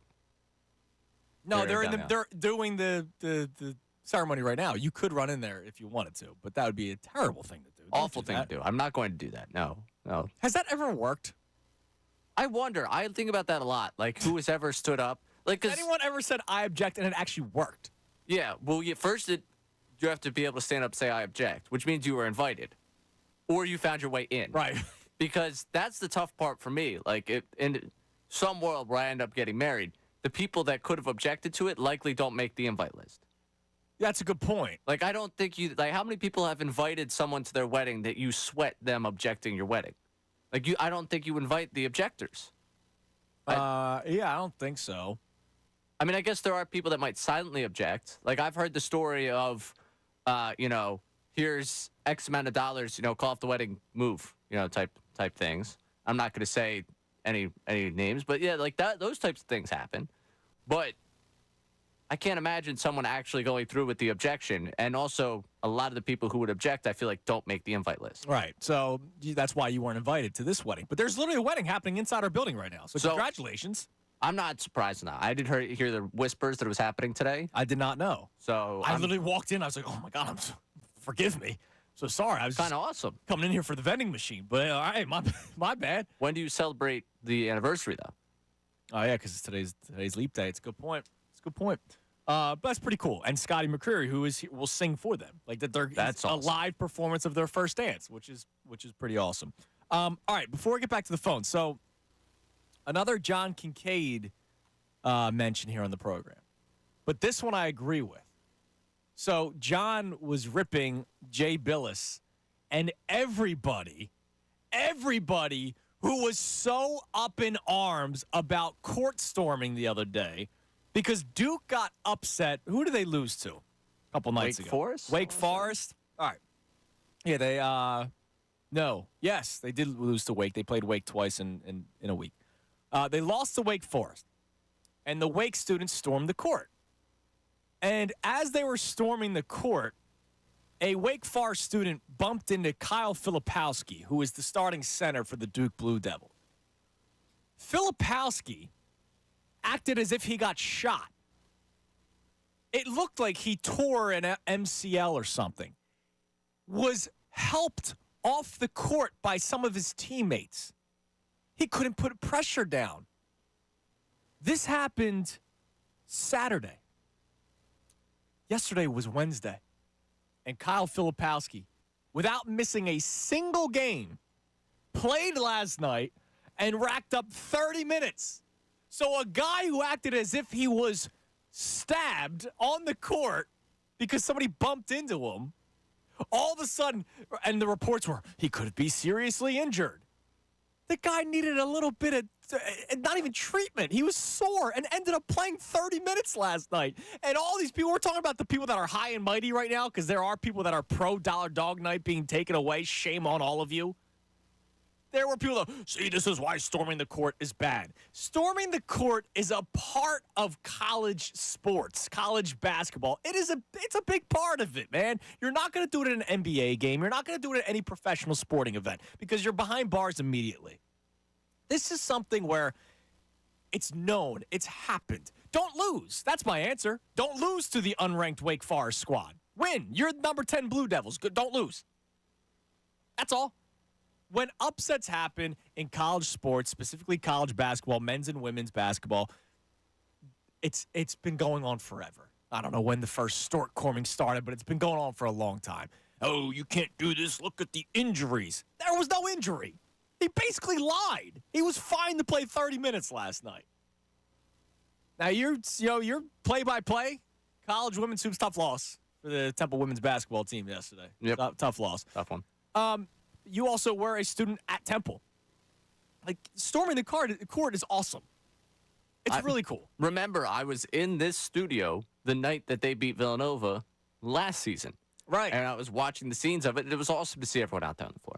I also think that, and I don't know specifically when it comes to operations for Temple. I have not asked this question surrounding anyone with the program, but I know for certain, and this was something that came out post all of this, is there are certain conferences, certain universities that when this situation arises, ranked team coming to town, chance for a big win, that you have security measures put in place. You have talked with personnel to ensure that those people get off of the court. Like, part of this for Wake Forest, the students, yeah, okay, running into, maybe a little wherewithal in like, hey, look, that's the star player. Maybe like, I'm not taking the court storming away with you, but like, it takes one of you knuckleheads to take it away from us. Like when we talked about the dog night, I don't think it's all because of the people that threw the hot dogs, but hey, it's part of it. Think a little bit here. Mm-hmm. So I understand that side of it, but security personnel, you have to. There is usually a larger deployment of people there when there is a ranked team in town, in case something happens, and it's not to not allow the storm of the court. It's just to eventually get them off the court. Like, right, get them off the court. And allow the players of the opposing team to get off the court without any altercation, which, by the way, he sticks his leg out, and then is acting like he got literally shot in the knee. I mean, I'm thinking maybe it was one of those knee-to-knee things where, like, you start to think, like, because that's the only way I could justify it in my head outside of him just, flopping. Like, I'm rooting against this kid. He's 20 years old, and I'm already rooting against him the rest of his life. I mean, I don't want Kyle Filipowski to have success in basketball. Wow. Because it started outrage, fake outrage. But because my knee. Like, it's fine. He played 30 minutes last night. Part of the thing with this for me is like, it's just like a part of it's so much of the culture. It's so much of like the enjoyment of the atmosphere. Like, you go there with the thought of, can we knock off this team and have the celebration of our lives? Right. Like Wake Forest and Duke, I don't have the numbers in front of me. It's not been a back and forth rivalry. It's been one-sided. Like, come on. Yeah. Give the Wake Forest kids the time. I didn't understand the oh my God, the amount of talk shows that we're talking about the storming of the court that were like this is why you gotta ban it. Arrest anybody that steps on the court. Like, come on. And it's also like one of those swing one way, swing the other way. Like, there's no nuance in between. Like, no, this is why court storming has to end forever. Okay, no, maybe review the protocol at Wake Forest as to why contact was made there. Like, that could be, did they have the security personnel following them around, when they were let out? Like, there's certain things Kyle Filipowski take a dive? 610-632. I don't know. That's also part of it. Like, maybe he's anti-court storming. Listen, as an athlete, I would be anti the court storming that happens when I'm the ranked team. Well, yeah, because you don't want to. That means you lost. Yeah. All right, do me a favor. Get with Josh. Embiid is about to speak to members of the Sixers media, so I'm hoping some video comes out. I doubt that he gives you so much of. I'm not sure that he's going to give us an update, but he might tell us how he's feeling. So Joel Embiid looks like he's about to speak to some of the Sixers media, so we'll get you any clips that we can potentially get out of that. All right, let's go to the phone, 610-632-0975. Let's go to David in New Jersey. David, you're on the Fanatic. Hey, what's going on? I apologize. I've been losing my voice, but you sound great, man. Thank you. I wanted to talk about Tobias Harris. I don't say a lot because I'm kind of cheating for a friend of mine. worked in the NBA and worked around him for a couple years until the last year. And the one thing I noticed that he told me in the off conversation was that, like, certain guys like Furkan, Joel, and Tobias pay attention to social media. So I think really Sixers fans may want to give Tobias the Trey Turner treatment. Why? Just start politely cheering the guy. Because he hears you, and he's here for the rest of the year. If they could trade him, I'd be all with. But he's here, so it's like, well. Yeah, but, you know, but David, nobody's booing him every time he touches the ball. I'm just saying we don't have to do this like let's always give a standing ovation for somebody that's struggling. Like at some point it's not going to work, and then when it doesn't work, I'll ask you, if it doesn't work, then what are you going to do? You going to keep doing it every single night? No, what I agree with you, except the problem is he's here. He's going nowhere. If we want to win anything at all, yeah, but you know what? They're not winning anything until Embiid comes back, right? Like we know that. You don't whether you know people in the league or not. You know that this team is not going to win anything until Joel Embiid comes back. Tobias Harris is not going to all of a sudden start dropping 30. But that's why I'm saying at a time like right now, you're 100% correct. Everything you're saying is correct. And even when Joe comes back, he's still needed. He's really, really needed. And that's why I said at a time right now, it's almost like eating liver. Just kind of hold your nose and just hope that somehow, some way, this dude, because I don't get it. I used to ask him all the time because I don't understand Tobias. But my thing is, once again, if it doesn't work, you do the standing ovation today. You're doing the whole liver thing. Well, what if you puke up the liver? Like if it doesn't work, then what? Are you gonna boo? Or are you gonna now start booing? I don't know. Like, that's the thing. That's the thing. We can't do this for every single player that always struggles. I appreciate the call, David. I thank you, man. We can't do this every single time. Like, sometimes the athlete that's getting paid millions of dollars that works every single day on their craft just needs to improve their game. Or you should just come to terms with this is who the player is, which I've come to terms with. This is who Tobias Harris is. I just get angry every once in a while because I every once in a while forget that this has been going on for 5 years. 5 years of my life, man. I haven't even been married that long. 5 years of my life of watching Tobias Harris come up small when you need him most. And this is one of those times where you need him most, and he has actually taken a step back. He's gotten worse. But I can't just do a standing ovation and hope that turns things around. If it does, then you know what? That's the answer for the rest of life. If you want to do the standing ovation tomorrow for Tobias Harris, go for it. And if it works, then you know what? I will shut my mouth up because that means it's worked twice now. Until it didn't for Trey Turner, come playoff time. But whatever. I don't think this is a response that should happen every single time somebody's struggling. Right? What about Cal Peterson the other day? How about you? Why didn't people give Cal Peterson a standing ovation in the middle of the game when he's giving up goals 5, 6, and 7? We should have given him a standing ovation. Then all of a sudden he would have started making saves. You know, when Craig Kimbrell was blowing leads in the playoffs, should we have given him a standing ovation and all of a sudden everything would have been all right? Sometimes it doesn't work. I would venture to guess that most of the times it doesn't work. It's just magical that it did for Trey, that he literally hits a home run in his second game after the ovation. That's fantastic. I don't think Tobias is going to all of a sudden start shooting 45% from three because some people gave him a standing ovation during the lineup. And I'm not telling you to boo him. That's not like, there's no like, oh, well, if you're not going to give him an ovation, what are you going to do? Boo him? Like, no, I'm just not going to do anything. I'm going to clap for him when he gets announced because he plays for the Sixers. That's it. I just don't have to do anything special. All right. Let's see, where's my man at? Jimmy Hurst followed up. Send me the address and I'll send you your cookies. Crumble cookies. I swear, if you send crumble cookies, if you're going to bother sending me cookies, Insomnia, please, begging you. Well, the crumble needs help right now, actually. Yeah, not going good for them. Not going too well for the crumble cookie. No. Maybe that's why Tobias is struggling. I'm team Insomnia, So, Jimmy, once again, I got to ask, you keep saying, quote, we don't always have to do this. Save for the one time it happened. What other time are you referring to? I'm just saying, now that it happened one time, this is what everybody's going to keep on saying. So, Jimmy, because it happened one time, I don't want it to happen every single time somebody struggles. Let's just give him a standing ovation. No. I think the Trey Turner was a one-and-done thing. Seriously, Trey Turner was one and done. By the way, we tried doing it with Ben Simmons, remember? Shooting the free throws. Yeah, how'd that work out? That place went nuts every time he made a three. Yeah. What, twice? every time he made a three. Let's go to Soulless Ryan. What's up, Ryan? Maybe I'm Soulless. Maybe I'm Soulless Andrew today. I don't know. No, actually, yes, I would agree, but there's a right to be soulless right now.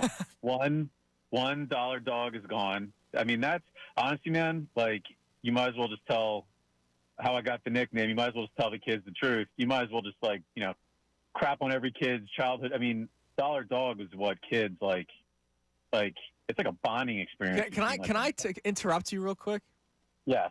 As you were talking, my soul was once again uplifted because Miss Rhonda just walked in here with a hot dog for me, and Ray has one as well. So we now have hot dogs. We have more I'm happy with hot dogs right now. This is what the Phillies are missing, man. My smile, my happiness. Hey, it's about the kids, man. It's all about the kids, as Trick Daddy would say. But optimism, man. Like, I'm optimistic for the Eagles and the offseason. Why? Because they have a really good track record recently. I'm optimistic for the Phillies because we have a very good track record recently. I'm optimistic for the Flyers just based on we had no expectations for them at all, and now, they're over exceeding all expectations. Sixers, I got to be a realist.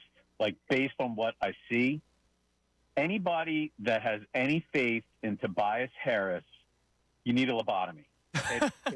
It's pointless, man.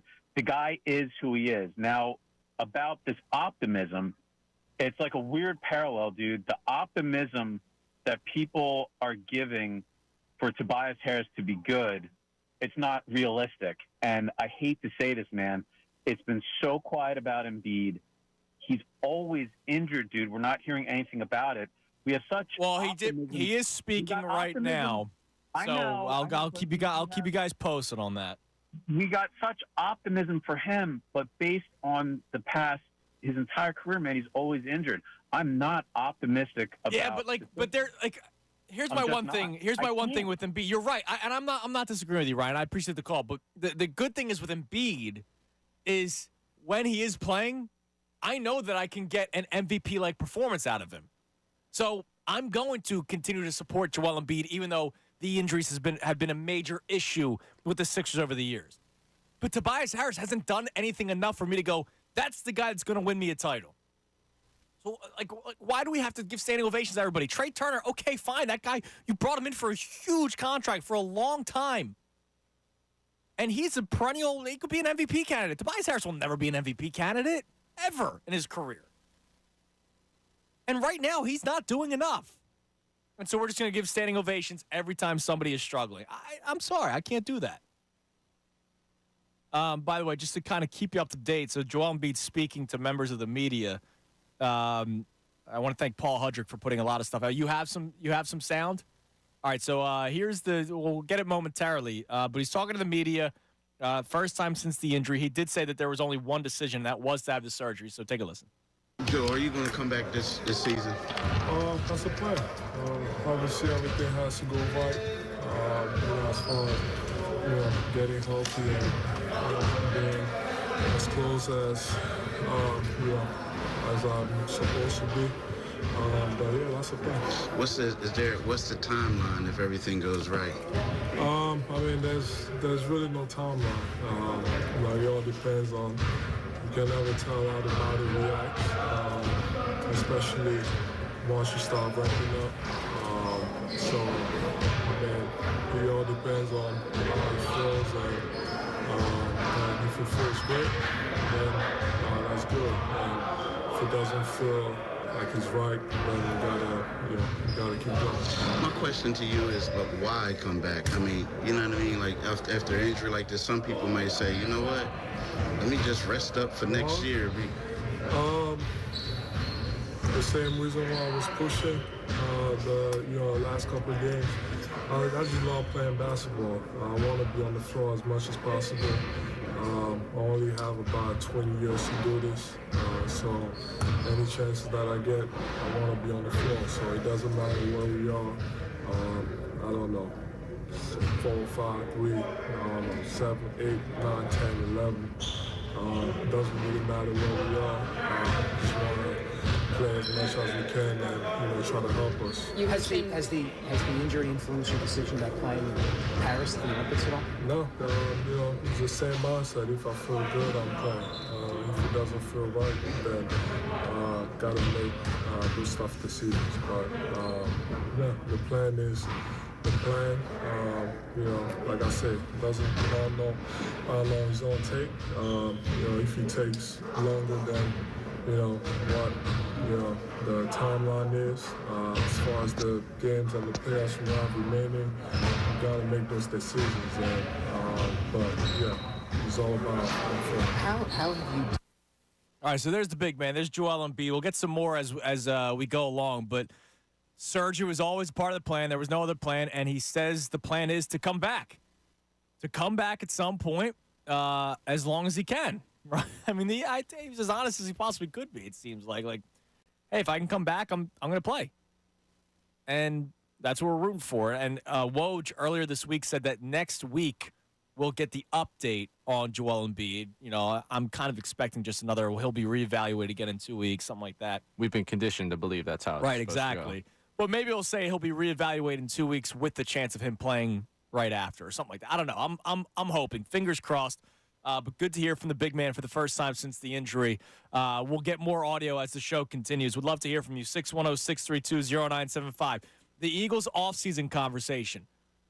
Do you kind of appreciate a little bit that it's more entertaining this offseason, even though it's because of the demise that last year was? Ray wishes we could just be doing Super Bowl or bust conversation again.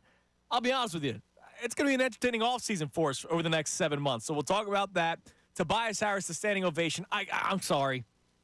I don't want to sound like old man yelling at clouds, but screw it. Old man yelling at clouds. We can't do this every single time. Please. Also, Matt Breen will join us at 12:30, and there was a crazy report coming out of the NFL yesterday. Wild. I'll tell you what that is next, right here, 97.5 The Fanatic. Fanatic Sports Update. Embiid speaks. Summary done. This update is brought to you by Silk. Feel plenty good. Shop wherever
Fanatic and 97.5thefanatic.com.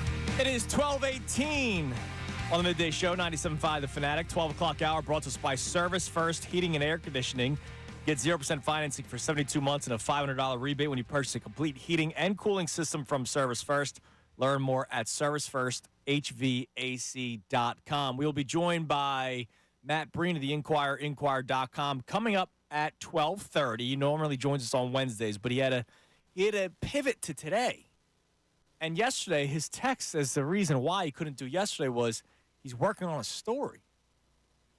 And I was wondering, well, what could that story be? And then he breaks the news earlier today that Dollar Dog Night no more at Citizens Bank Park. So we'll talk to Matt coming up at 12:30. You can climb in at 610-632-0975 to talk about all the topics we have on hand. We're talking about the Eagles offseason and how it's more entertaining this year, but it's because of the demise. So does part of you not like that the demise happened? Don't get me wrong. Like, don't put words in my mouth. But does part of you go, yeah, man, that sucked, but it'll be a lot more entertaining this offseason? Tobias Harris, the standing ovation that people are trying to start, stop it. Don't do it. Don't do it. I know we did it with Trey Turner and it worked. That was great. We don't have to do this every single time somebody's struggling. And this crazy report out of the NFL. Did you see what was going on with Mecole Hardman yesterday? Yep. That's Super Bowl champion Mecole Hardman. 3-time Super Bowl champion Mecole Hardman. Right? He's been with the Chiefs since 19. When did they win? The last 2 years, and one of them in between then, right? So he's a 3-time Super Bowl champion, Mecole Hardman. So Hardman was with the Jets to begin the season last year, and was eventually let go, and then went back to the Chiefs and ended up winning a Super Bowl. There's a report out there that Mecole Hardman was getting so frustrated with his role on the Jets that he ended up leaking the script, leaking the game plan to opposing teams, including the Philadelphia Eagles. So here's the report from Connor Hughes, who covers the Jets and Giants for SNY TV in New York. There's some belief from within the Jets that Mecole Hardman did in fact leak their offensive game plan both against the Eagles and the Chiefs. Quote, yes, I'm told there was validated belief from the Jets that Mecole Hardman, frustrated by his lack of usage, leaked game plans to the opposition as implied by several players today, because it was all over social media. Not just the Eagles game, but also the Chiefs. Dude, if this is true, he should never be on a football team ever again. I'm sorry to be harsh. He should never be allowed in the NFL ever again. I don't care in the slightest about Mecole Hardman. You lost the game to the Jets where you had the game plan? Yeah, it's a good point. Well, they didn't score many points. I don't care. They didn't score many points. It was actually the Eagles' offense was horrible that game. You lost the game. I don't care whether you had what side of the ball you had the game plan for. You lose to the Jets. Hold on a second. You lost 20-14, and don't forget one. Like was it a pick six or did they just brought it close? And then they punched it, and Breece Hall punched it in. Do not care. You lost the game. It was you had the game plan, and Zach Wilson was the quarterback across from you. Well, he only threw for 186 yards. They barely ran. They did not run the ball well at all. They made 4 field goals from Greg the Leg. So the defense actually played well with the script, with the game plan. It was the Eagles' offense that was horrible. They got shut out in the second half. You had the game plan. Okay. There's only so much you could do with that. They barely gave anything up. They lost. Yeah, they lost because the Eagles' offense was trash because Jalen Hurts was abysmal that game. They lost to the Jets. I was already mad about them losing to the Jets. Now I find out they had the game plan.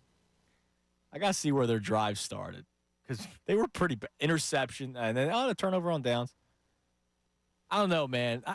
I'm not going to blame the Eagles for losing that game because they knew the game plan. The offense was horrible that game. The offense was horrible that game. Yeah, absolutely. The defense didn't lose them that game. Defense didn't lose them that game. I just can't believe we're sitting here talking about fireable offense. You want to add things to Nick Sirianni's fireable offense? I find out that your defensive coordinator had to do. You can't do enough to win a game in which you were handed the game plan of the other team. No, it's a good point. But bottom line is Mecole Hardman can't play in the NFL ever again. If this is true, if somebody comes with information to prove this, he should not be allowed in the NFL ever again.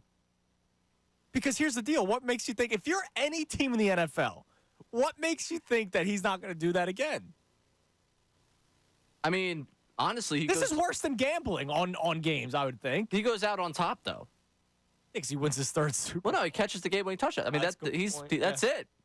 I go out like that. 3-time Super Bowl champ. It's crazy that this story comes out that there was a player frustrated. Now, I wonder how often this happens. It's probably more than often than we think. Oh, man. Yeah, that's a disgusting thought. It probably happens more often than we think. Does it? I don't know. Maybe. I hope not. Well, we'll see. I try and see the goodness in everything. Yeah, I'm happy for you. So that was the crazy report of the NFL yesterday. You lost the game. They handed you the game. Why also the Eagles? Did we get an explanation? It might have been at that point of the season. They were game 6. You by game 6 again. Well, you were the big free agent signing, man. Zach Wilson's the quarterback. Have a little bit of expectations about yourself here. And then Kansas City was 2 weeks earlier. So Kansas City was week 4. Week 4, he's giving out the game. Zach Wilson's barely been back on the field. Where's I got to go to Mecole Hardman's stat. Like, we got to see what his targets were up to that point. We have to see. I don't want this justified to me. No, I'm just trying to see why he would be so upset. Week 4, you decide, you know what? Here's the game plan back. No wonder they end up throwing the game-winning touchdown pass to him. He was basically a chief all season. Yeah. No, it's good point. What was his stats? How'd he do? Was he hurt? Because he played against the Cowboys and Eagles. It doesn't even go that much further back. Oh, great. Maybe he wasn't active. He may have been. Maybe he was. Yeah, maybe that's what it was. I hate him. I hate him now. I'm even more upset more about angry the at the Eagles. Yeah, I mean, you lost the game. It's the Jets. I get it. They got a good defense, and your offense played terribly. The offense was the reason why they lost that game. Yes, absolutely. Yeah. But you just got, like, when we start looking at not having answers, like, how? Well, no, I get it. How in the world? All right, so Embiid was speaking to the media. I love this. So I saw this tweet from Paul Hudrick. Joel Embiid said watching games recently with Buddy Hield and Kyle Lowry has made him really want to play. Embiid said he called Nick Nurse to talk about how much he thinks he can help when he's back. Of course you can help.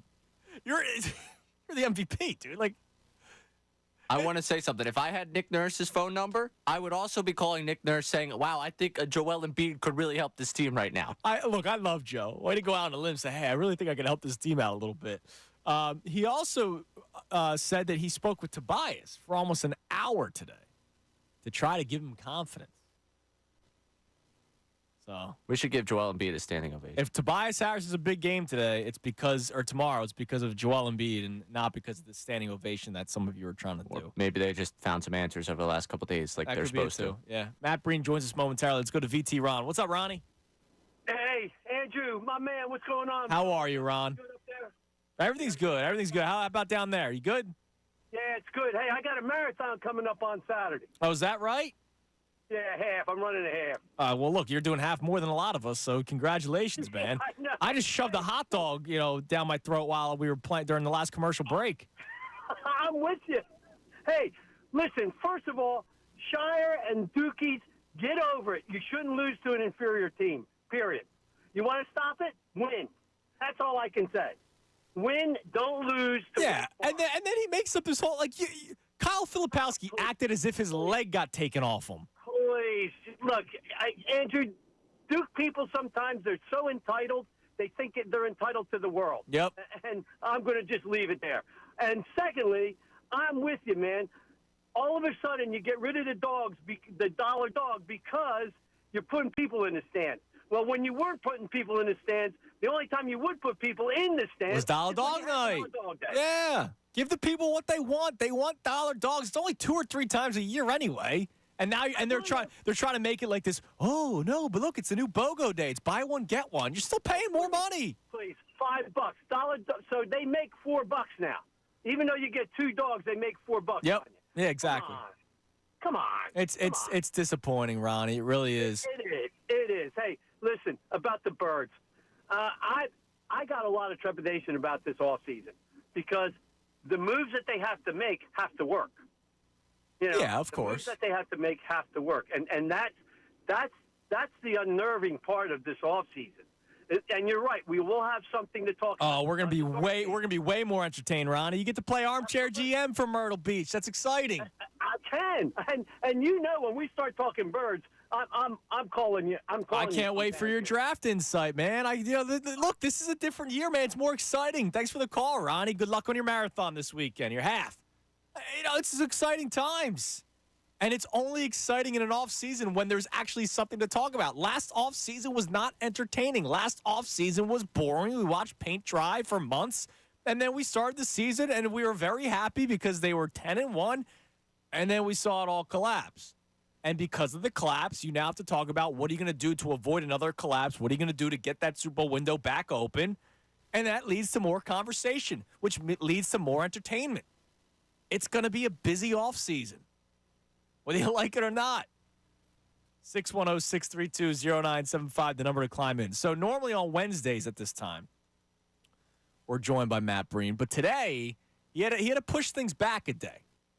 He told me he was working on a story. So he was the one that broke the news earlier today. That dollar dog night is no more. The tweet from Matt Breen right at the start of the show, by the way. This is how I know we're friends. 10 o'clock on the dot, bam.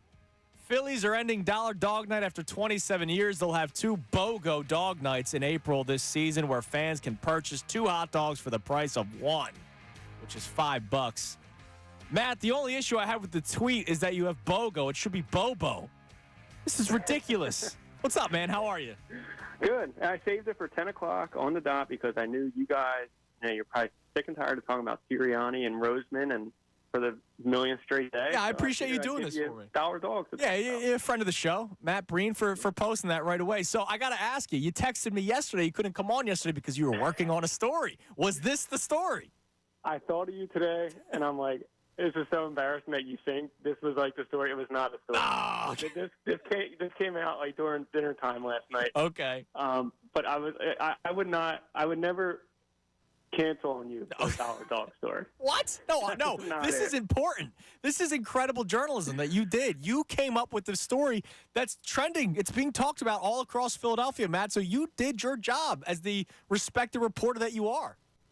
It's great. You work really hard on stories, and you call a million people for stories, and you're proud of them. And then those are the stories like no one reads. And then the story that everybody reads is this dollar dog story that you threw together in about 30 minutes. All right, what's your thought on this? Because and we'll get into the actual topics that we had going into the show with you, but like I think this is horrible, and I understand that part of it's probably because there were idiots in the field, in the stands last year throwing the hot dogs around, but. This is something that people looked forward to. This is something that happened 2 or 3 times a year. You circled it on your calendar, and you made a point to buy the ticket. My father and I did the 17-game plan for 10 years. We made sure one of those games was always dollar dog night. Like, it's a staple of Citizens Bank Park, and they're getting rid of it. I agree. It is a staple. It's like other places do dollar dog night, but like, to me, it's a Phillies thing. Like, you hear Dollar Dog Night, you identify it with Phillies. They've been doing it forever. So that's what I asked them. I was like, this had to be hard for you guys, too, because this is like one of your tentpole promotions forever, that this was the Dollar Dogs. But I knew there was a change coming of some sort. They had been meeting and trying to figure out what this change was going to be. And so I found out yesterday the change is coming. It's going to get announced, and, we're going to fill you in. So I thought it was going to be like some type of like cap on the dogs or something. Okay, yeah. Super person. And I'm like, that's a nice story, but obviously it's not like a crazy story. So when I read, like before I talked to John Weber from the Phillies last night, I like audibly gasped when I read in my email that they were getting rid of Dollar Dog, and I was like, oh my God, that's crazy. Like, that's obviously a much more Now, I don't want to call it a bigger story because it's dollar dogs, but it's a story that will resonate more with people. Yeah, but cool. Everybody connects with it, right? There are a couple of highbrow people that have been responding today saying, good, I go for the games, not for the hot dogs, right? But Matt, like, I'm not that far removed from when I was in college, right? Like, I know I'm 30 now, but I close my eyes and I think about myself getting on the Broad Street line to watch Tommy Joseph play first base and pay $5 for 5 hot dogs. Like, that was even like that was part of the fun. You went there because it was dollar dog night. And I know now people are going to the stadium because the team is actually good, but people weren't doing that at first. People were going for the dollar dogs. And now that you're good, you're putting a middle finger up to the Phillies fans. For sure. And that's why once I, caught wind a few weeks ago that there was change coming, I was like, I want to write the story because I'm not acting highbrow. Like, I think that's a story. Like, that's the point of, like, when you're in this, just like we all love sports and what happens on the field and the X's and the O's, but, like, I love, and I think you're the same way, you love everything. Like, I love hearing about ticket sales, concessions. I love history of ballparks. I love the uniforms. Like, what's going on now with uniforms fascinates me. Right. I just love it all. Like, so, like, dollar dog, like, that's a Phillies thing. Like, you're changing that. I would love to write that. I'm not getting a hot dog at the stadium this year. Yeah, and like, I'm telling you right now, my fist is going down. I'm not buying a damn hot dog at Citizens Bank Park this year out of protest. You can buy some other overpriced. Yeah, exactly. But I miss, like, you remember when we were kids and you would get in the Phillies Franks coupon if you bought the grocery store? Yes. The coupon inside for a free ticket? Yes. And I was thinking about that today. Like, I remember once you got one of them games on that coupon was dollar dog night. So I felt like that was, like, sticking it to them. Like, not only am I going for free, but I'm here on dollar dog night. Right. And then the best one was, like, late 90s. There was a rescheduled game that became a doubleheader. Also fell on the coupon night. So it was like you were using the coupon, getting a free ticket, and getting a doubleheader to see, a 98 loss Phillies team. Right, exactly. But it got you to the ballpark, and that's like. And now that they're good, people are going to come here anyway. Why do we need to do dollar dog night? It's just, but like you said, it's a staple, right? Like the kids run the bases, seniors run the bases. Like these are all staples, and now we got to get rid of dollar dog night. It's very, very disappointing. I credit your incredible journalistic integrity for putting out that story earlier today. Now let's talk about some other stuff that we have in store. There was a tweet making its rounds on social media yesterday. And I'm just going to tell you right now, I'm so anti. I couldn't say no quick enough. There's somebody trying to start the standing ovation for Tobias Harris. Why are we doing this? I feel like it's like kind of like a bit, right? Like, I guess. There's no way. Like, I get the Trey Turner one and it worked, but no, that's not a thing. Like, the Trey Turner was a special situation. It wasn't, a guy that's been around for 6 years, whatever, right. And, was a subpar average player, and then you're going to, like, cheer him. It's just bizarre. People, I don't know if they tweet that for engagement. Or they probably do. I wouldn't be surprised, but it caught my eye, and I said I got to come on the airwaves tomorrow and shoot this down. Because he's been a disappointment. It's been 5+ years. He hasn't done anything for me to try to give him a standing ovation. I had a caller call in earlier today that was pro ovation because he said, well, what else are you going to do? Well, I'm not going to boo. I'm not going to react any sort of way. If he makes a good play, I celebrate. If he makes a bad play, I complain, which is more often than not. Exactly. I don't think people are waiting with their, to boo this guy and for blood on their hands. Right. Tobias Harris. I don't think anybody really...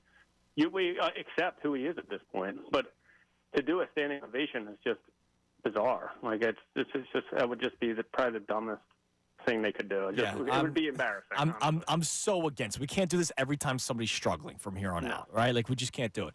Now, this is a question that's different for you from the fans' perspective, but my lead topic today was about this Eagles offseason, and I wanted to see if people would admit something to themselves. So. This offseason is going to be fascinating for the Eagles because there's so many moves that they have to make to try to shore up the defense. There's contract extension talks, not just about the quarterback. That's done. But Landon Dickerson, Devontae Smith, you have 2 new coordinators. Like, the talking points in this offseason, there's tons of them, which leads to a more entertaining offseason. And the NFL is a 365, 24-hour news cycle. Whereas last year, I'll be honest, Matt, like, I was bored talking about the Eagles last offseason because there was nothing to talk about. So I'm not saying it's a good thing that they collapsed by any means because I'm sad that they collapsed. I wish they won the Super Bowl. But aren't you a little bit more entertained with this offseason ahead of us? For sure, and maybe it's good that there is a lot to be, a lot of decisions to be made, or a lot of chances for a refreshed roster where it's not. Last year, it just seemed like everybody was coming back. They just went to the Super Bowl, and that was great. Right. But probably would have worked a little bit better if they were able to retool and refresh at some of those spots. Where I think now you're in that spot where you can. Like I read 2 conflicting stories from the combine about James Bradbury, about him possibly coming back and him how they can get rid of James Bradbury. Mm-hmm. And it's like I think that's a spot like that you can obviously. I would be surprised if James Bradbury is back next year. I think there's a way to move that contract, but it's like that's a way to refresh. It's not bringing that back and running it back there. There's just so many different spots on this team where they can. The major players are in place. Right. There's the guys around the edges can be upgraded more so than they could have been last year. Yeah. Last thing for you, the Philadelphia Catholic League Championship the other day, man. Like that made national headlines. Scott Van Pelt was played the clip, the game-winning shot from Cabe on his overnight show on ESPN. How cool is that? Were you able to get there for that? I was not there. I was watching at home. And, okay. Ryan's never won, and which is if school's known for 50-some years, never won a Catholic League Championship. Been there a couple times, and.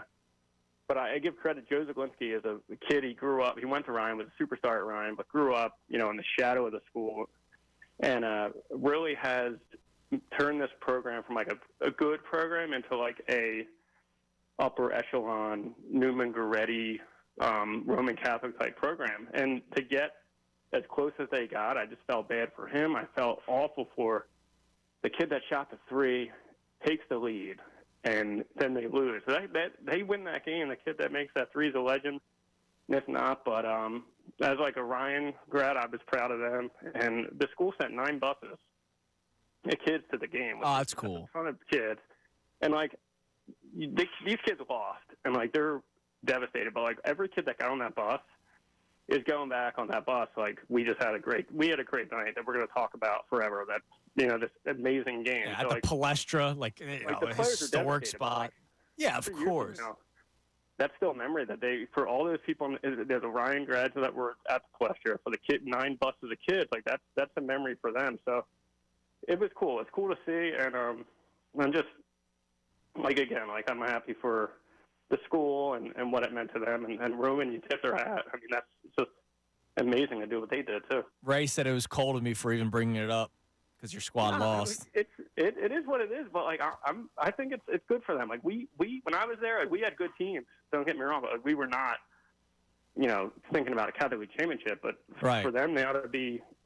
Could have won it twice that night, and now it's like, why can't they do it as long as Joe stays and has a vision, and the school has a vision to let him do things, and it's nice to see. It's good for the school, and then people are talking about the school, and I'm proud of where. I came from, and everybody is proud of like that school right now for what they did the other night. Now, what do you got coming up in the Inquirer other than the hot dog story that I hope will be the highest clicked story you've had ever?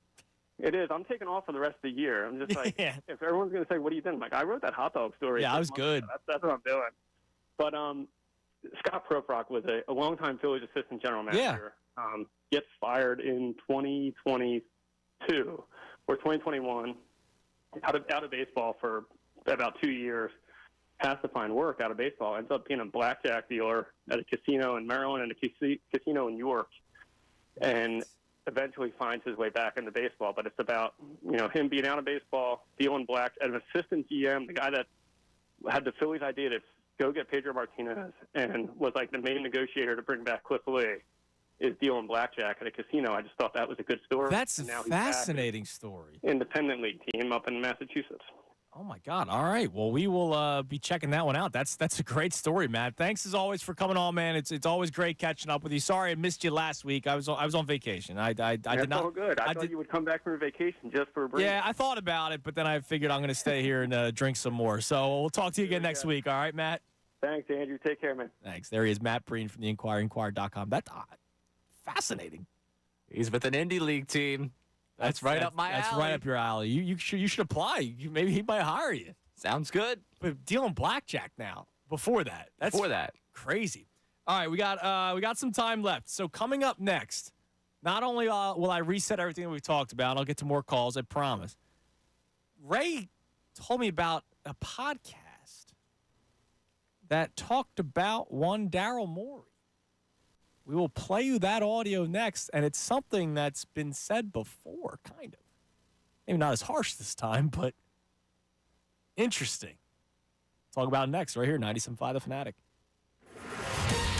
Fanatic Sports Update. Embiid meets with the media. I'm Ray Dunn. This update is brought to you by Unbound.org. A girl in Kenya dreams of becoming a doctor and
We got beef at the station. It's 12:52, 97.5 The Fanatic. I'm Andrew Salchunas. Coming up at 2 o'clock, it's the best show ever. With Jen Scordo and Ricky Vitalico and, of course, Tyrone Johnson. And Tyrone believes it's Ray's fault that Dollar Dog Night's gone. The weirdest take of all time. Just the strangest take of all time. And Vito. He's blaming a lot of people. He thinks there are people here at the station that were a part of the throwing of the hot dog. I don't know, Ray. What do you mean? I wasn't with you that night. I wouldn't know. Do I need to call people? Do I need witnesses here? Do I need to go back through who I was with at the Dollar Dog Nights? They could lie for you. You know how much I make. Well, it's Dollar Dog. Right. And by the way, you away. throw one, you might catch one. No. Look at my... Do I look like an athlete to you? Do you think I'm banking on getting that dog back by catching one? Now, there is one person we can all agree that would have been a hurler of the hot dog, and that's Connor Thomas. Easily. Because he would try to show, like, his athletic abilities by throwing the hot dog. Like, he wouldn't toss it and it would go end over end. He would try to throw it like a spiral, right? Like, Connor would be like, check this out. I'm going to hit that moving target. I'm going to hit that old lady walking up the steps. Like, that's what Connor would do, if we're being honest. He's the catch the home run ball. Let me see if I can get this back to the infield type thing with definitely. the hot dog. Definitely. Have you ever done that? No. Tried? No. No, I'm not throwing the ball back. It's not our tradition. What do you mean not our tradition? It's not our thing. It's basically every team's thing. I thought that was a Wrigley thing first. Okay, it doesn't matter. It's become a thing where if an opposing team hits a home run, you throw the ball back. Unless you give it to a kid. I'll give it to a kid before I throw it back. I would give it to the kid before I threw it back. Yeah, I'm not throwing that back. Okay. All right. I'm a little taken aback by this. I feel like my character's under attack here. I could see you doing it. Honestly. How could you see me doing it? What a part of me. You wouldn't go full effort throw, but you'd probably toss it down a few rows. I could see it. I just want to eat the hot dog. I agree with Tyrone. You're part of the blame. You're part of the problem. You're part of the reason why Dollar Dog Night's gone. Oh, stop it. If there was anyone of the two of us at my age that'd be more likely to throw a hot dog, it would be you than me. Why? I'm a dad. I have responsibilities. At my age. Now you're all, I'm a father, and then you're going to hide behind that curtain. You at 23 would have thrown hot dogs. In fact, you were probably throwing hot dogs. It just wasn't the main storyline back then. You were doing it before it was a thing that would cause the problem. Yeah, I will say you are definitely more mature than I was at your age. So I was doing some dumb things. You were the bubbling up of the surface of this issue. You're probably the core root of this. Yeah. Yeah. I was probably tossing hot dogs before it was cool. Yeah. Okay. We just got an admission. Can I get it? 12:55. Someone pull that audio. No, I said I was probably. I don't know. I don't know if I was or not. Before my character is taking the trial here. A lot of forgetful days back then. All right, I'm gonna get back to the phones, but coming up later on this segment, we have some audio. Chris Paul audio talking about Daryl Morey. And it's something that's been kind of said before. Let's go to Mario in the Northeast. What's up, Mario? Hey, how y'all doing, man? How are you? I'm good, man. I was just calling about that whole dude from Duke thing. I haven't really heard nobody talk about it. I don't know if I missed it. Oh, no, I was talking about Kyle Filipowski. I root for his failure. I hope he loses every game. I hope Duke never wins again. I hope he doesn't score a basket. I hope he's 0 for 15 every single night because he caused 2 or 3 days of outrage because he faked an injury because somebody bumped into him. Hey, and nobody never seen, if you watch the video, that dude stuck his leg I said it, Mario. I said it earlier in the show. He stuck his leg out and then said, oh. Yeah, and it backfired on him. And absolutely. And so he got, to me, I hate to say it, but he got what he was mad. He lost to Wake Forest, and he was upset, and he tried to trip that ball, and he got hurt. But he didn't even get hurt. He didn't even get hurt. Yeah, he didn't get hurt. He's full of it. He played 30 minutes last night. So it says, but if he really got, they would have played on it if he really would have got hurt. But I think somebody got in his ear and was like, "Yo, you tried to trip him." So he couldn't go with that story no more because you can see he obviously stuck his leg out. Yep. I can't believe he's 20 years old and he's got an enemy for life. I'm rooting against him for the rest of my life. All right, good. You got my back. Thank you. Another thing with Tobias, man, where we get so soft as fans that support these grown men out here struggling and giving a standing ovations for them because they not playing good. I don't understand it, man. I don't know where we went. Even with the Trey Turner thing last year, I was there when it happened. And I didn't even stand up because I'm like, what are we doing? Right. Man, he just got to get better. Just go to the lab. I wasn't booing him, right? It's just I'm not about to like. All right, you got this, buddy. Like it's a t-ball game. Like all of a sudden, my son's gonna be in t-ball in a couple of years. Like that's what I'm gonna give him. I'm gonna give him a standing ovation like Trey Turner and like Tobias Harris, like people want to do. Exactly. I don't know. That's all I wanted to say about Tobias. Like, man, he's struggling. He's playing like a bum. And if I was a professional athlete, there's no other place I would want to play but in Philadelphia because we're going to hold you accountable. Absolutely. When you're playing like a scrub, we're going to tell you, and I love that. And if you come here complaining about the fans, you weak-minded to me. But that's all I had to say, man. No standing ovations. Forget all of that. Man, go to the lab and put the work in. Absolutely. You're the man, Mario. Thanks for the call. I appreciate it. Now, Marvin checks in on social media saying that the fans gave Fultz an ovation. Now, that's a totally different situation because Marvin sent me the video. It was when he checked in on March 27th of 2018 for the first time since October 23rd of 2017. Like, that's different. He's coming in off the bench. Obviously, it was a mess at the time. The Fultz saga was ridiculous. That's one of the things I feel like we don't even talk about as much anymore, right? Because there's been so much that's happened that Markelle Fultz almost gets forgotten. And the fact that he was, nice, like when he spoke about the Sixers fans not too long ago, he was kind and whatnot. But that's a different situation when a guy's playing for the first time in 5 months, and he was, 20 years old, 21 years old?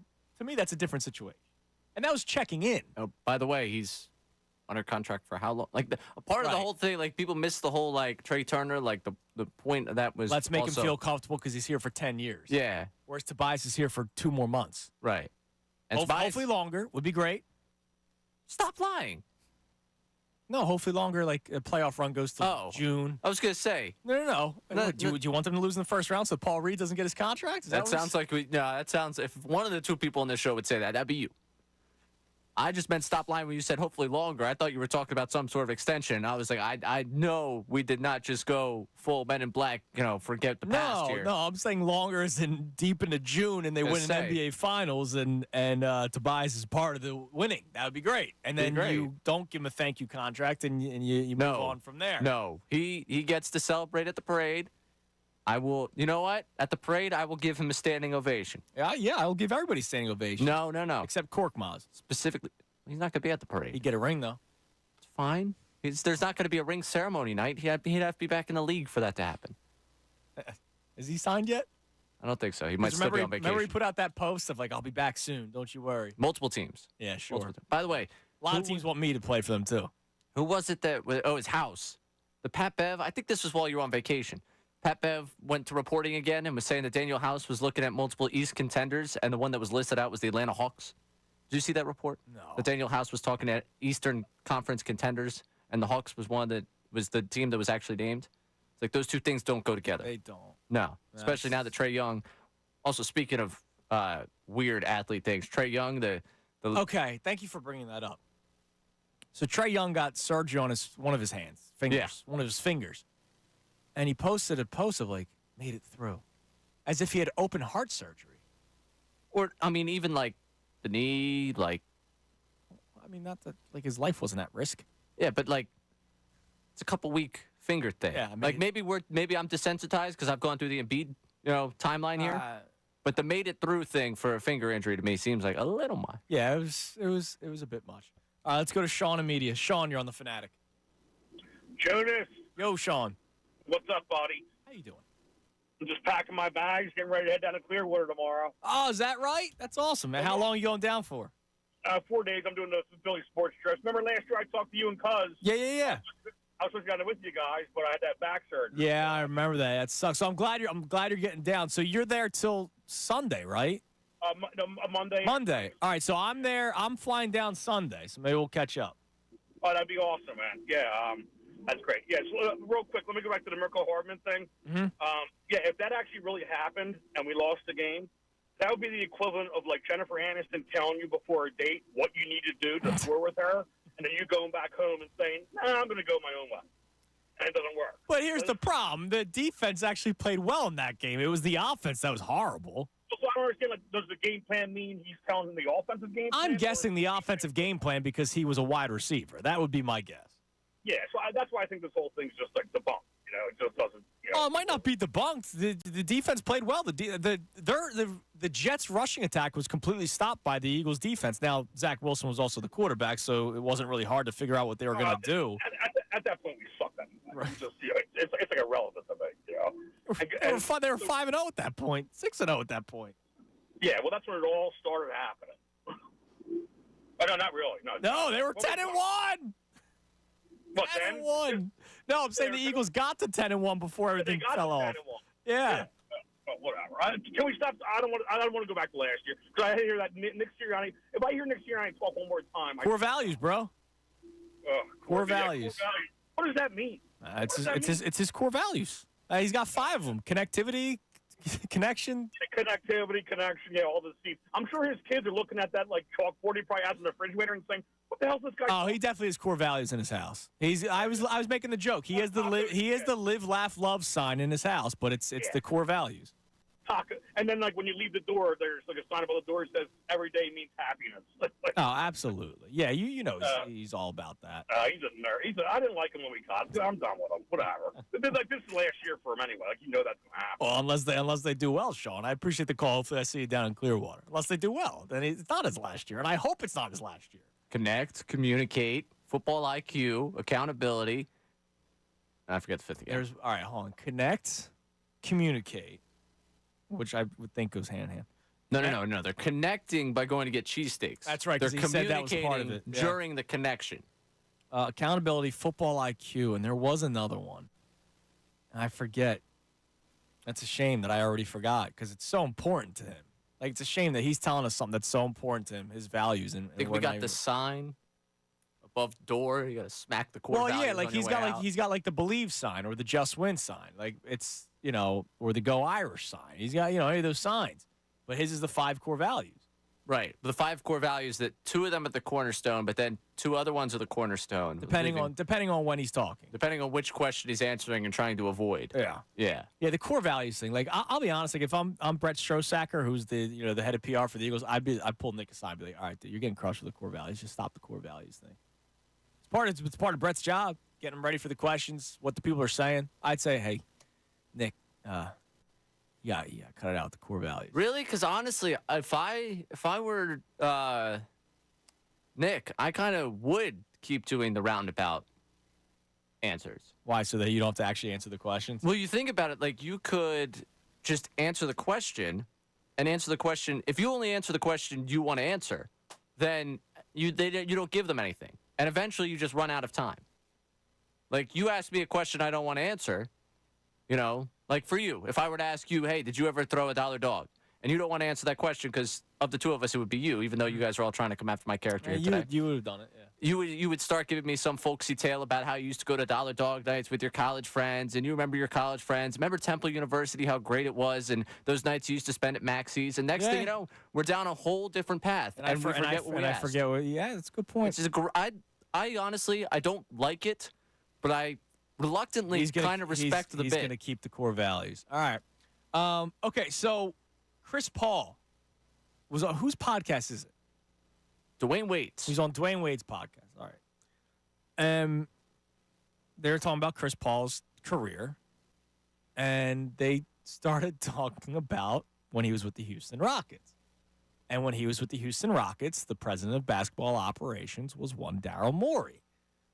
Take a listen to this story that Chris Paul tells about the time he got traded from Houston to Oklahoma City. So then I go over to the gym to work out. I'm in Vegas, and Daryl called me. Daryl was like, hey, Chris, I was just calling you because we was trying to figure out if we could possibly get Russ to, what's his name, to Houston. Whatever. He was like, I was just calling you to, what'd he say, just to make sure you wouldn't want to go to OKC. I was like, no, why? I done moved 15 people to Houston. And he was like, okay, I was just making sure. He was like, I would never trade you to somewhere you didn't want to go because you chose to come to us from the Clippers, right? Okay. Like I chose to go to Houston from LA. Yes, you did. Okay.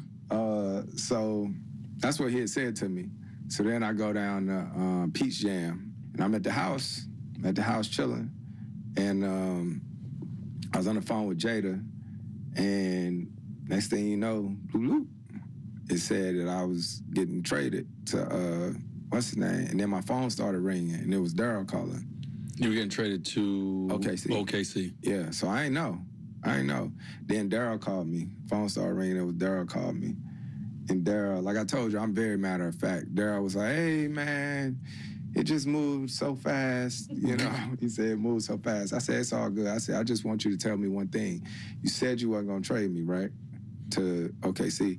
He said, yep, I said that, but I said, that's all I need to know. So Chris Paul was told by Daryl Morey. Daryl Morey first asked if he would like to be traded to OKC. Chris Paul says no. Chris Paul then quickly gets traded to OKC.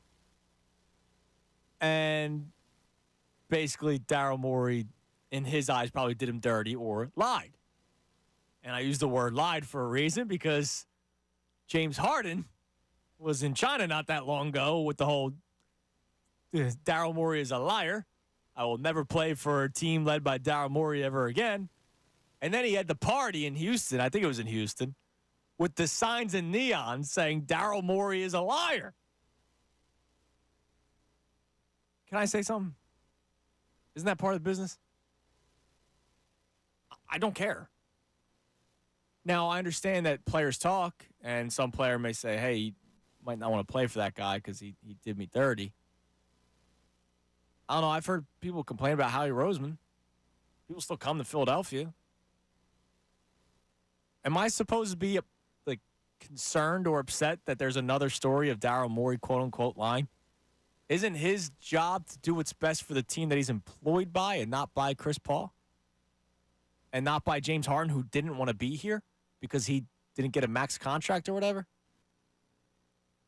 I won't lose sleep over that clip at all. No, I mean, there comes a time, like I do think inevitably whenever Daryl Morey's tenure is over, like if Morey ends up, it's hard to imagine in this business, not a lot of people go out on their own terms. So if there's a mutual party at some point with that, I imagine there'll be some players that take to social media to enjoy the end of that. Yeah, just like J.J. Redick enjoyed Doc Rivers the other day. Yeah, like I imagine that'll be the case. But ultimately, like you said, it's not his job to. If I were Chris Paul answering that phone about OKC, that would have been my telltale sign that, oh no, my time here in Houston might be limited because he's asking me whether I'd like to be traded to OKC. Like that should have been a red flag.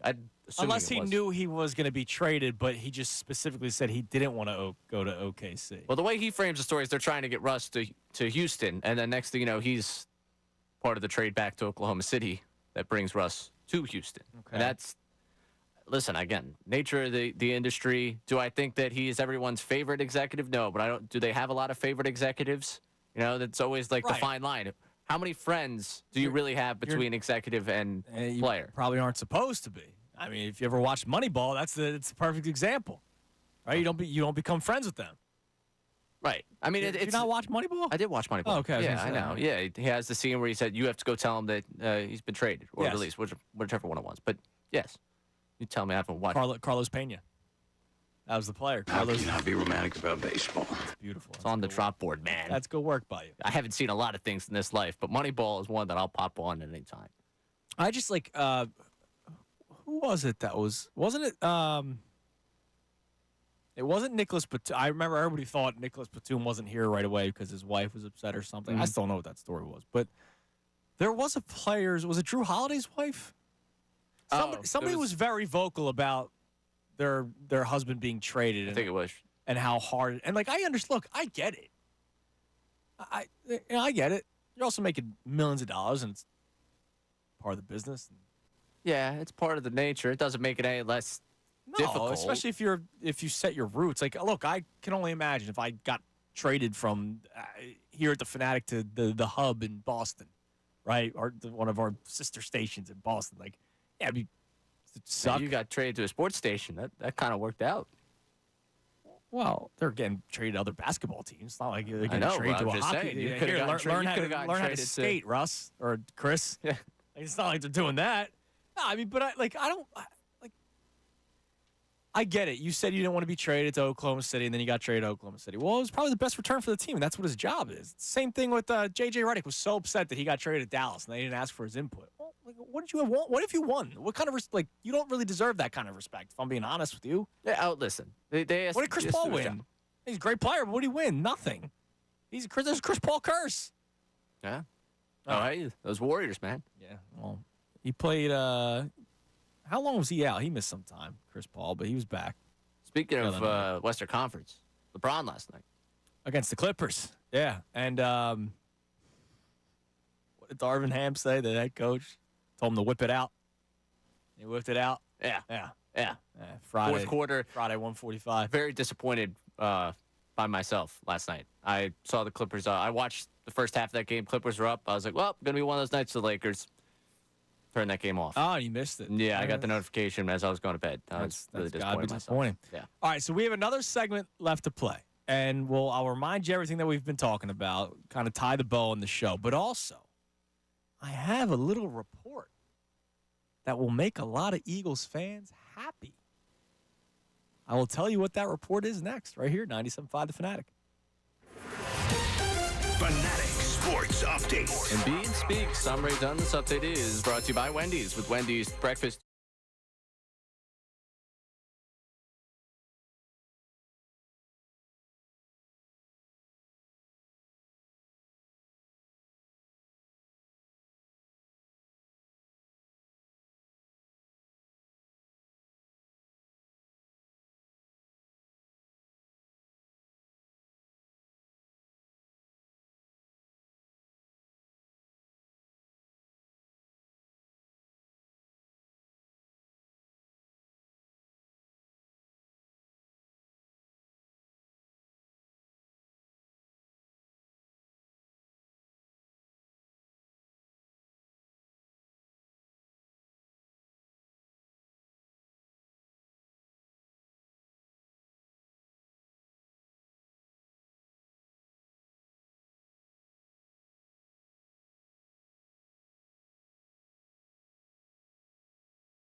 HVAC contractors for equipment, parts, and supplies for every heating and cooling job. Visit one of Ferguson's counter locations in Ben Salem, King of Prussia, Pennsauken, or Westchester. I know that the best show ever will continue the dialogue on Dollar Dog Night being canceled, which is just a tragedy. Ray Dunn's going to somehow be blamed for it. Yep, somehow. Look, I'm all for it. If I need to blame somebody here, it'll be you. What is this? What is it? We're not. I just feel comfortable doing it. We're not supposed to do this. We work you together. put on this boyish face of yours. You walk around like you do nothing wrong. I do plenty wrong. See right through it. Just not in this case. There's other scenarios where I would say I'm in the wrong. Throwing hot dogs, I was raised better than that. Basically, what you're doing, you're spitting in the face of my parents. No. It's kind of what you're doing No, right I here. met your parents. They did nothing wrong. They didn't do anything wrong. That's right. They're tremendous individuals. And they raised me not to throw hot dogs at a baseball game. I can't believe they're actually getting rid of it. It's ridiculous. And for anybody that's backing the team for doing it, oh, good. Like, shame on you. Yeah. Like, shame on you. Like, I understand, like, there are nitwit fans that are the reason why this is even happening. But to back up the team for this, come on. No, they're saving a couple bucks this way. It's ridiculous. All right. So I'll reset everything that we've been talking about, kind of tie a bow on the show. And also we have some more from Joel Embiid. He spoke for the first time after his injury, after his surgery. We have a couple of clips that I want to play for you about moving forward and where he's at personally and all that kind of stuff. So I'll play those in a minute. But I said going into the break, I have a little report or an update, I guess, straight up update on something that will make Eagles fans very happy, Ray. Do you have a guess of what that could be? I do not have a guess in the slightest. So Troy Vincent, not the Troy Vincent who I thought I was texting the one day and talked about castrating me. No, there's the real Troy Vincent was on PFT Live, which is the Mike Florio and Chris Sims show. So he joined them, and they talked about all kinds of things. And, of course, Chris Sims had to ask about the tush push because he's so anti-Jalen Hurts. Well, I'm sorry. Did he give Troy Vincent what his suggestion was to stop it? I don't know, but, of course, it came up. Okay, because I remember Chris Sims suggesting some pretty violent and terrible things hurting Jalen Hurts, right? Yeah, hurting Jalen Hurts was his thing. So Troy Vincent talked about the tush push. I remember there's been a lot of concern about whether or not they would get rid of it. Well, Troy Vincent's response, quote, "Don't punish a team that strategically does it well," end quote. The story, Vincent said that the NFL Competition Committee didn't even discuss the tush push when it met at the scouting combine because everyone is on the same page that there's no reason to ban it. Vincent said they do plan a discussion. On the play at the upcoming league meeting just to ensure that any team that wants to be heard about the play has an opportunity to speak. But suffice to say that there's very little support for a ban. He talked about how great their success rate is. It's just amazing. So it looks like they're going to keep the tush push legal in the NFL, which is great. I do wonder if there will be more penalties this year. Because remember, they started looking at everything. If Jason Kelce moved the ball up an inch, which he's been doing his entire career, now he got penalized for that. There were a couple of false offsides calls on the Eagles' offensive linemen when it was actually the defensive players' hands that were on the other side of the line of scrimmage. So I wonder how close they're going to monitor that, the referees. But it looks like they're keeping the play, which for Eagles fans that love the tush push, that's awesome. I love the tush push when you're on the goal line. I do think sometimes they rely on it too much. I said that last year. I do believe that there's too much of a reliance on it. And, oh, by the way, like at some point you might want to give Jalen Hurts a breather and your center a breather. Jason Kelce literally said he hated it whenever it was called. So they're keeping it, which is great. Great news. But this might show you that mindset I'm in. Does it even matter if Kelce's not playing? Oh, like is it as good without him? Yeah. Do they execute it as well? We'll see. You'll find out pretty quickly. Like, if he's not playing this year, it's going to be run week one. I'd hope so. Hope to see it. And, that would mean they'd be within 1 yard. And then we'll find out if it looks good. But I'm like the cynic in the back of my brain right now is like, okay, that's great. They kept it. I had to deal with all you guys yelling about it for a year. You had Chris Sims saying to do terrible things to the quarterback. What did he say? Did he use the kill word? Yeah, he used the kill word. I just didn't want to be. I didn't want anyone to turn on their radio and hear me utter that one. Right. Yeah. Because I wouldn't want to be the Chris Sims on that one. But yeah, I had to deal with that entire dialogue for a season. We're going to get like 2 weeks into next year, and we're going to realize that, without Jason Kelsey, it doesn't work as well. That stinks. That's a shame. Yeah, well, we'll see. We'll see. All right, before I get to this Embiid audio, I have to ask you, put your GM cap on, right? Okay. So when it comes to drafting a player, it's not just their ability. It's not just what they do at the combine. It's not just what the tape that they've shown. It's also like actions on and off the field, all kinds of stuff. I think I know where you're going with this. I like it. If you were a GM of a football team, would ridiculous conspiracy theories from players entering the draft turn you off from drafting them? If it's the one that I saw earlier, then that actually bumps them up around in my book. Which one is this? Birds aren't real. Okay, why? That's a first-round pick right there. That's a first-round pick. Do you believe that birds aren't real? Birds aren't real. I might have to not do the rest of this show. Where's Illinois the baby pigeon? Show me a baby pigeon. Illinois tight end Tip Ryman believes pigeons are not real. He asked the reporters, have you ever seen a baby pigeon? He then also said, how do we know that power lines aren't pigeon recharging stations? Now, that's a tough one. This is somebody that's had way too much time in their hands and has gone into way too many deep dives into social media. I really, for me, this whole birds aren't real thing is like a nice, fun little thing to run with. That, I've enjoyed just, laughing at, the conspiracy itself. And, you know what? If I'm going to throw myself into a conspiracy, because people believe in conspiracies. Do you have a conspiracy you believe in?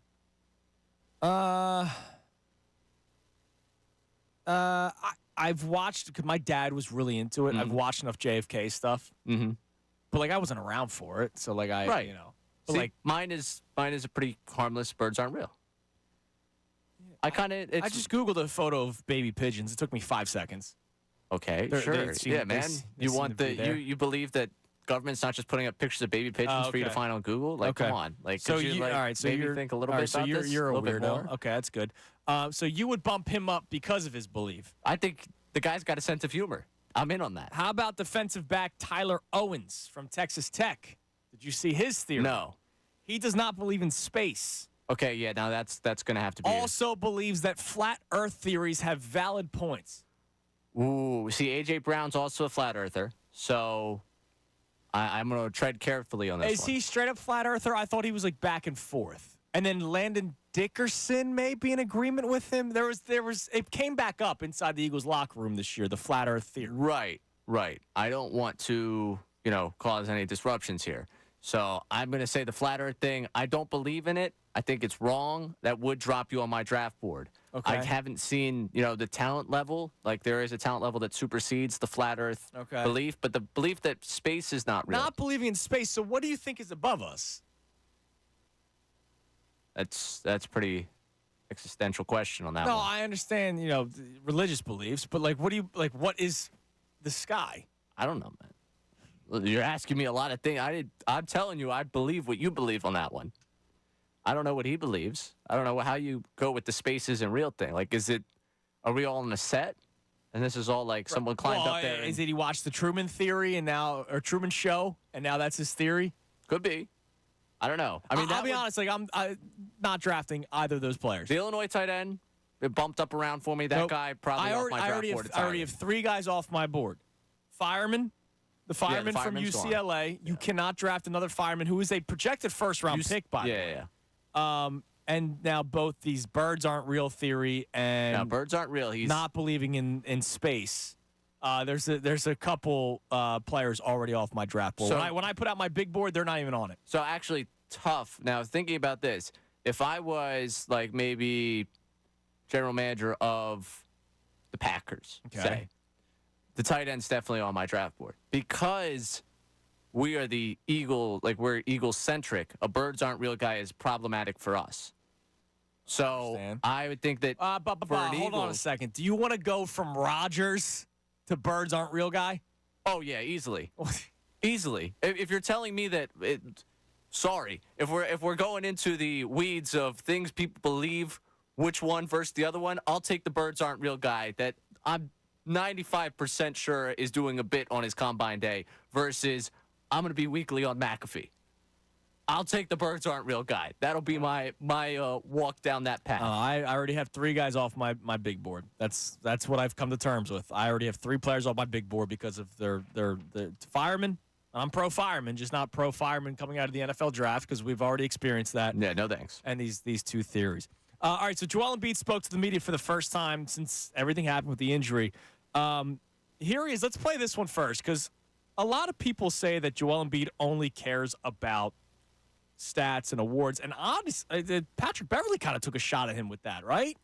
Pat Bev on his podcast was saying how there were times where they wanted him out of the game, but he would tell him that he needed to get to his points or whatever. I mean, that was a lot of that seemed very team-centric. I'm just saying Pat Bev become quickly an enemy, it seems. It's your boy. So here's Joel Embiid not caring about goals. He talks about the 70-point game a little bit and a couple other things. I don't care about the awards. Obviously, they're nice. Great season. It's not over yet. The goal is always about winning. So if those stats didn't bring up a lot of wins, then it wouldn't matter. But that's why it's also extremely disappointing when you start talking about basketball because, I mean, I was on a roll. And I felt like I wasn't even close to where I wanted to be, body-wise and basketball-wise, because I wasn't at my best. So I felt like there was still another level that I could go to.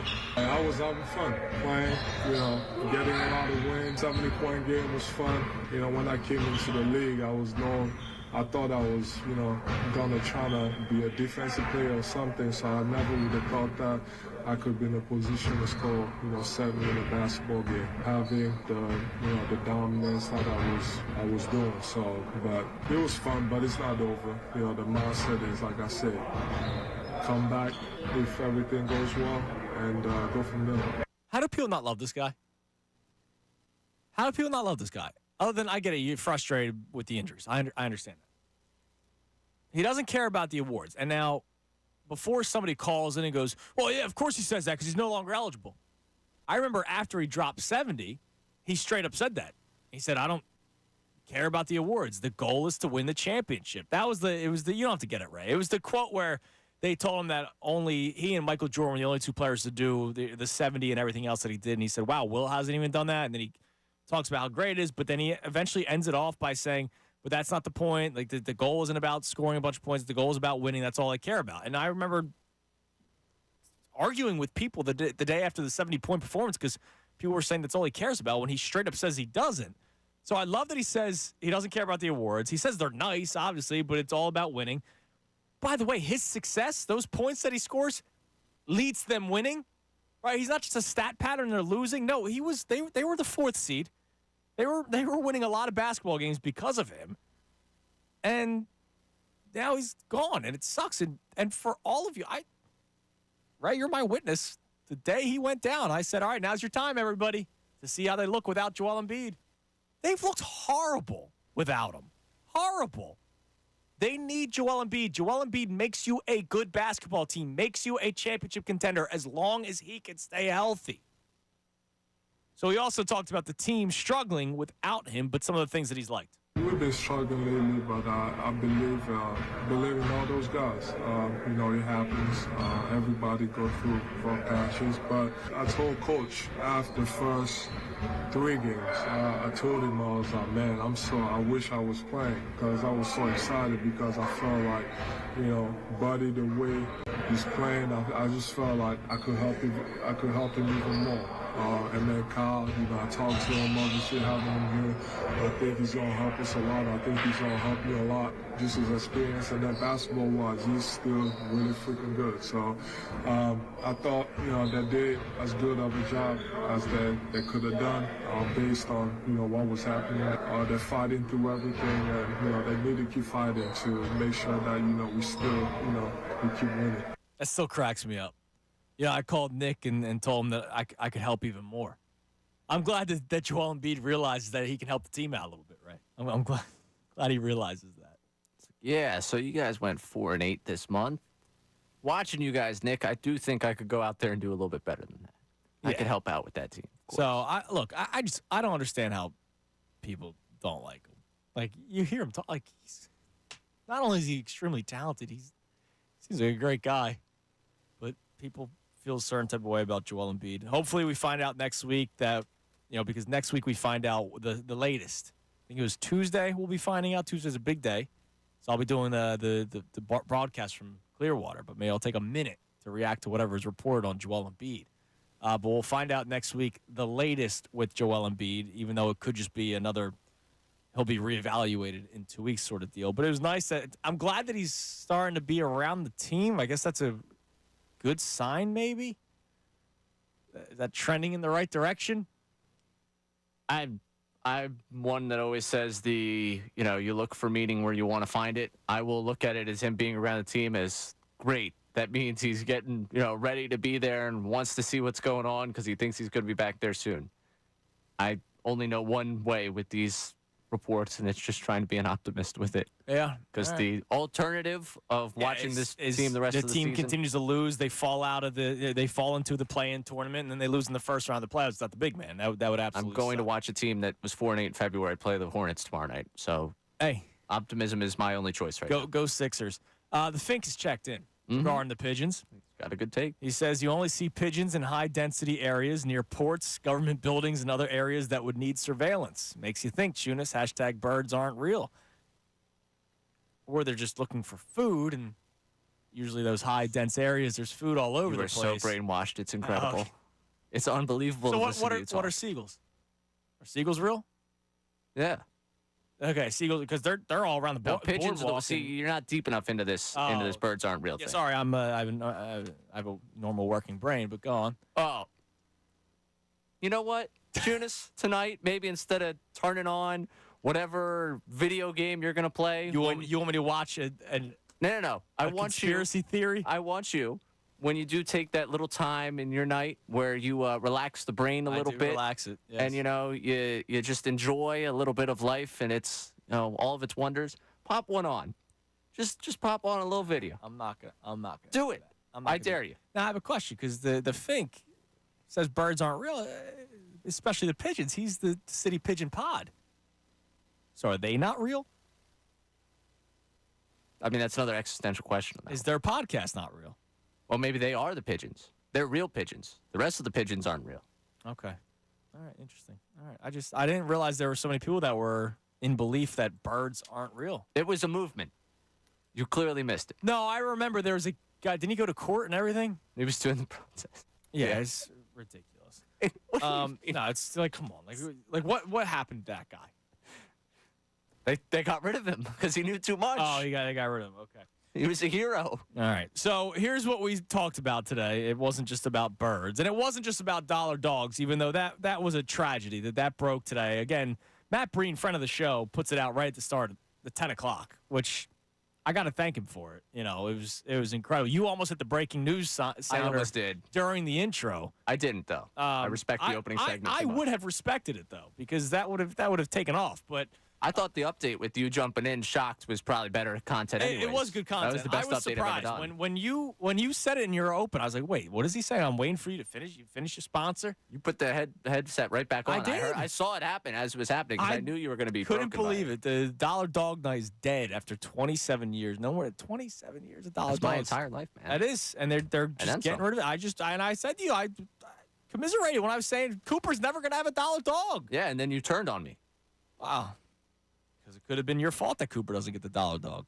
That's just an absolute attack on my character I will not take. So not only did we talk about hot dogs and flat earths and birds being real or not, I opened the show about the Eagles' offseason and how this will be more entertaining than last year's, even though last year we were talking about Super Bowl or bust. And I wanted you to be honest with me whether or not you like it.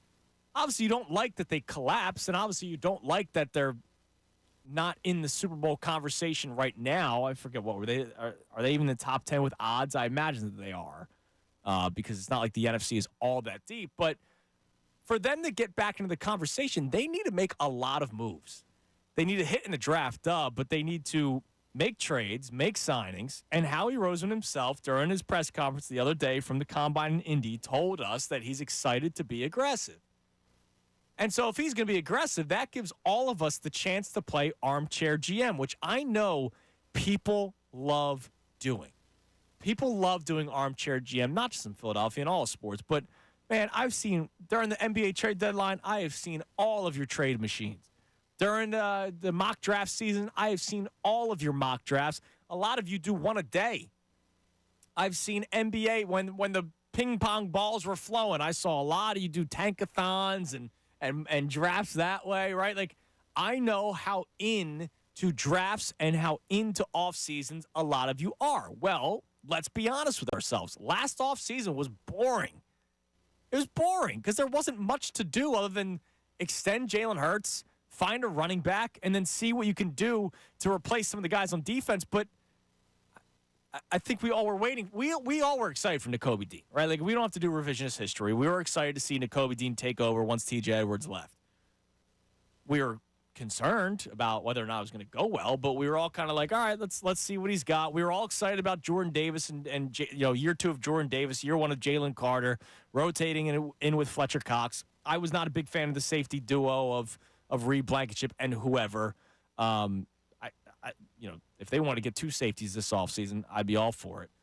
But for the most part, there wasn't really much to talk about. It was just Super Bowl or bust, Super Bowl or bust, Super Bowl or bust. And now this offseason, there's actually a million things to talk about. What running backs? Do you want them to go after a big-name running back, or do you want them to just focus on the draft, or do you just want them to stick with what they've been doing of trading for the guy that's on the final year of his deal? There's going to be talks about extending Devontae Smith, and Howie Roseman said that's one of his top priorities. Well, there's also the talking point of, what if you don't extend Devontae Smith? What do you do in the aftermath of that? Which I want them to extend Devontae Smith, just so you guys all know.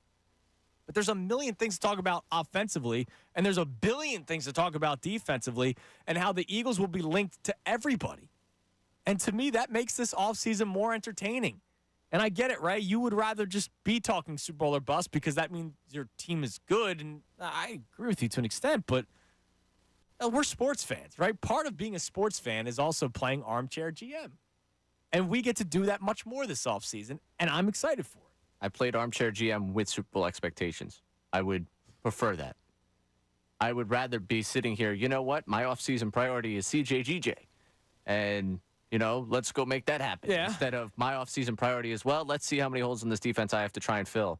And, oh, by the way, now we're going to be on day 27 of just how loud does Jalen Hurts' voice have to be a leader? Well, that's going to be there the entire offseason. You're right. I know. I'm prepared. Until he speaks next, which who knows when that's... Well, according to everyone, he doesn't speak enough. So, or knows. He's going to do a media hit at some point, right? I feel like he has to. Sure he'll do something. And I just wonder what that's going to be like. Like, I wonder if it's not, like, such a sports-driven media hit, like maybe he does, like, the Kay Adams show. I hope he does a podcast. Just so that he can open up a little bit more and tell us exactly kind of not exactly what went wrong, because I know that he won't.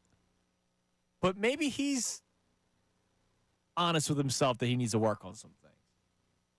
What would be like the ultimate thing to get out of Jalen Hurts? Like if he sat down right there next to you, the one thing that would be the biggest revelation you could possibly take from him. Take from him? Yes. Well, if I was, if I'm interviewing him, like I would ask him, hey, look, there's a lot of reports about your leadership qualities and how people want you to adjust a little bit and adapt. I would ask him how he views himself as a leader now, but then if he thinks he could make changes, and then he maybe tells you. Like, we can all get better at ourselves in life. Yeah. Right? Like, nobody's perfect, and I'm sure he would probably give me that. He'd probably give me some sort of beautiful answer of how... He'd probably look at you and say, look, you grew from a hot dog thrower. Right. Now look at you. You're a father. Stop putting that out there. Trust me, I'm going on the offensive now. You know what? As you should. Look, you've been attacked. I know for the next 4 hours what's happened to my character. I'm taking you down with me. Yeah, you better watch yourself. Tyrone's coming after you. But, yeah, I mean, I would try to get to the bottom of it, see if he thinks he needs to work on things. And, like, look, we would talk football. You know, he's a football guy. But he's got different leadership. I would ask him how much is – because remember the contract, Derek Gunn. straight up said to Bill Calarulo the other day, once guys get paid, it gets harder. I would ask him, was that actually a thing? I would like to learn. Yeah, I mean, there's plenty you could get from him. I guess maybe my wrong... Like, do I think he would actually say something? I asked you the wrong question there. What do you think is the biggest we could expect in a revelation from Jalen Hurts? Because all those questions are right to ask of him. The biggest thing we could get from him for him to actually say that it's not just us picking apart an interview where you actually get something of substance. You know, like we got there's definitely not something great between Sirianni and Jalen Hurts when he had multiple opportunities to talk about the security of his head coach's job. Right, and he was like, did. is that a thing? And then you get the reports because people do talk to other people. Right. Like, Jeff's not just saying that because of how he reacted. Right, because Jeff is reporting, like, he's probably talking to other people. Right from Jalen Hurts. The biggest thing you could expect to get right from Jalen Hurts. Yeah. What went wrong with the offense? Because I guess that's something that'll be restructured and you can maybe talk about. No, because he would just say, I got to always do a better start. Right, and that's exactly it. Like, even that feels like third, fourth on the list for me of things I want to hear from him, and that feels like I'm reaching to get from him. That's all I'm saying. Like, I get he's gonna talk to someone, hopefully, at some point. I would make Honestly, it doesn't matter if he talks to us. I would make him feel comfortable. Go do your escape rooms, okay? Go do your escape rooms, do your whole thing. Go be the vocal leader. Was the bowling outing? What was the outing that he didn't go to when they invited him out to? I thought it was all escape rooms. It was all escape rooms that he didn't go to? I don't know. Whatever it was, you go and be a great teammate and don't bother talking to us. Yep, I hear you. All right. Not that he's talking to me. John Kincaid has checked in regarding the hot dog thing, saying thanks to idiots. So thank you, idiots, for killing what was forever a great event. You know, we didn't do enough on his drinking thing. I know we mentioned the 11 o'clock hour. Well, I agree with him with the idiots part. Yeah, the idiots thing is right. The Phillies are also to blame. But no, but the idiots thing is correct. While we're talking about idiots here. It was an idiotic take, his airport drinking take. Yeah, he was anti-airport beer, which is just horrible. And pro-in-flight drinking. Which, yeah. I just want to bring this because this was an 11 o'clock hour thing. I know we get new audiences. I'm learning things as I work here. I want to make sure that this audience goes to 975thefanatic.com and reads John Kincaid's drinking tips for vacation as he goes off on vacation. Enjoy your vacation, John. Yeah, enjoy your vacation. But that was a ridiculous. Yeah, he literally straight up take. said that the airport beer is not for him, which, like, that's for everybody. Like, I am flying out to Clearwater Sunday. It's the first thing I'm going to do. I'm going to find my gate, right? Like the old man in me. And find my gate, and then I'm going to walk to the bar, close bar. It's probably going to be Chickies because usually they fly out around the state. Like, the Florida flights are always the same gate. Yep. It seems like. Yes, I will be good. Yeah, I found that Chickies quite a few times. Yep. I can't wait for it. All right, best show ever is coming your way next. Tomorrow's a Friday. And then we'll be tomorrow's Friday already. And then once more, I forgot to really remind the people today, Monday and Tuesday, I'll be doing the show from Clearwater, from Baycare Ballpark, talking to members of the Phillies, players and coaching staff, media members. I've already talked to a couple of people that would hopefully be stopping by the show. So I'll be doing it from Baycare Monday and Tuesday. But we got one more day tomorrow of football talk and maybe some more of Tobias Harris standing ovation discussions because there are some people in favor of it, and I think that would be absolutely ridiculous to do at this point. Best show ever coming your way next. Everybody have a great rest of your day. I got 10 more seconds to kill, Ray. I hope you have a great rest of your day. I just realized what the hard out was. All right, see you later, everybody. 97.5 The Fanatic.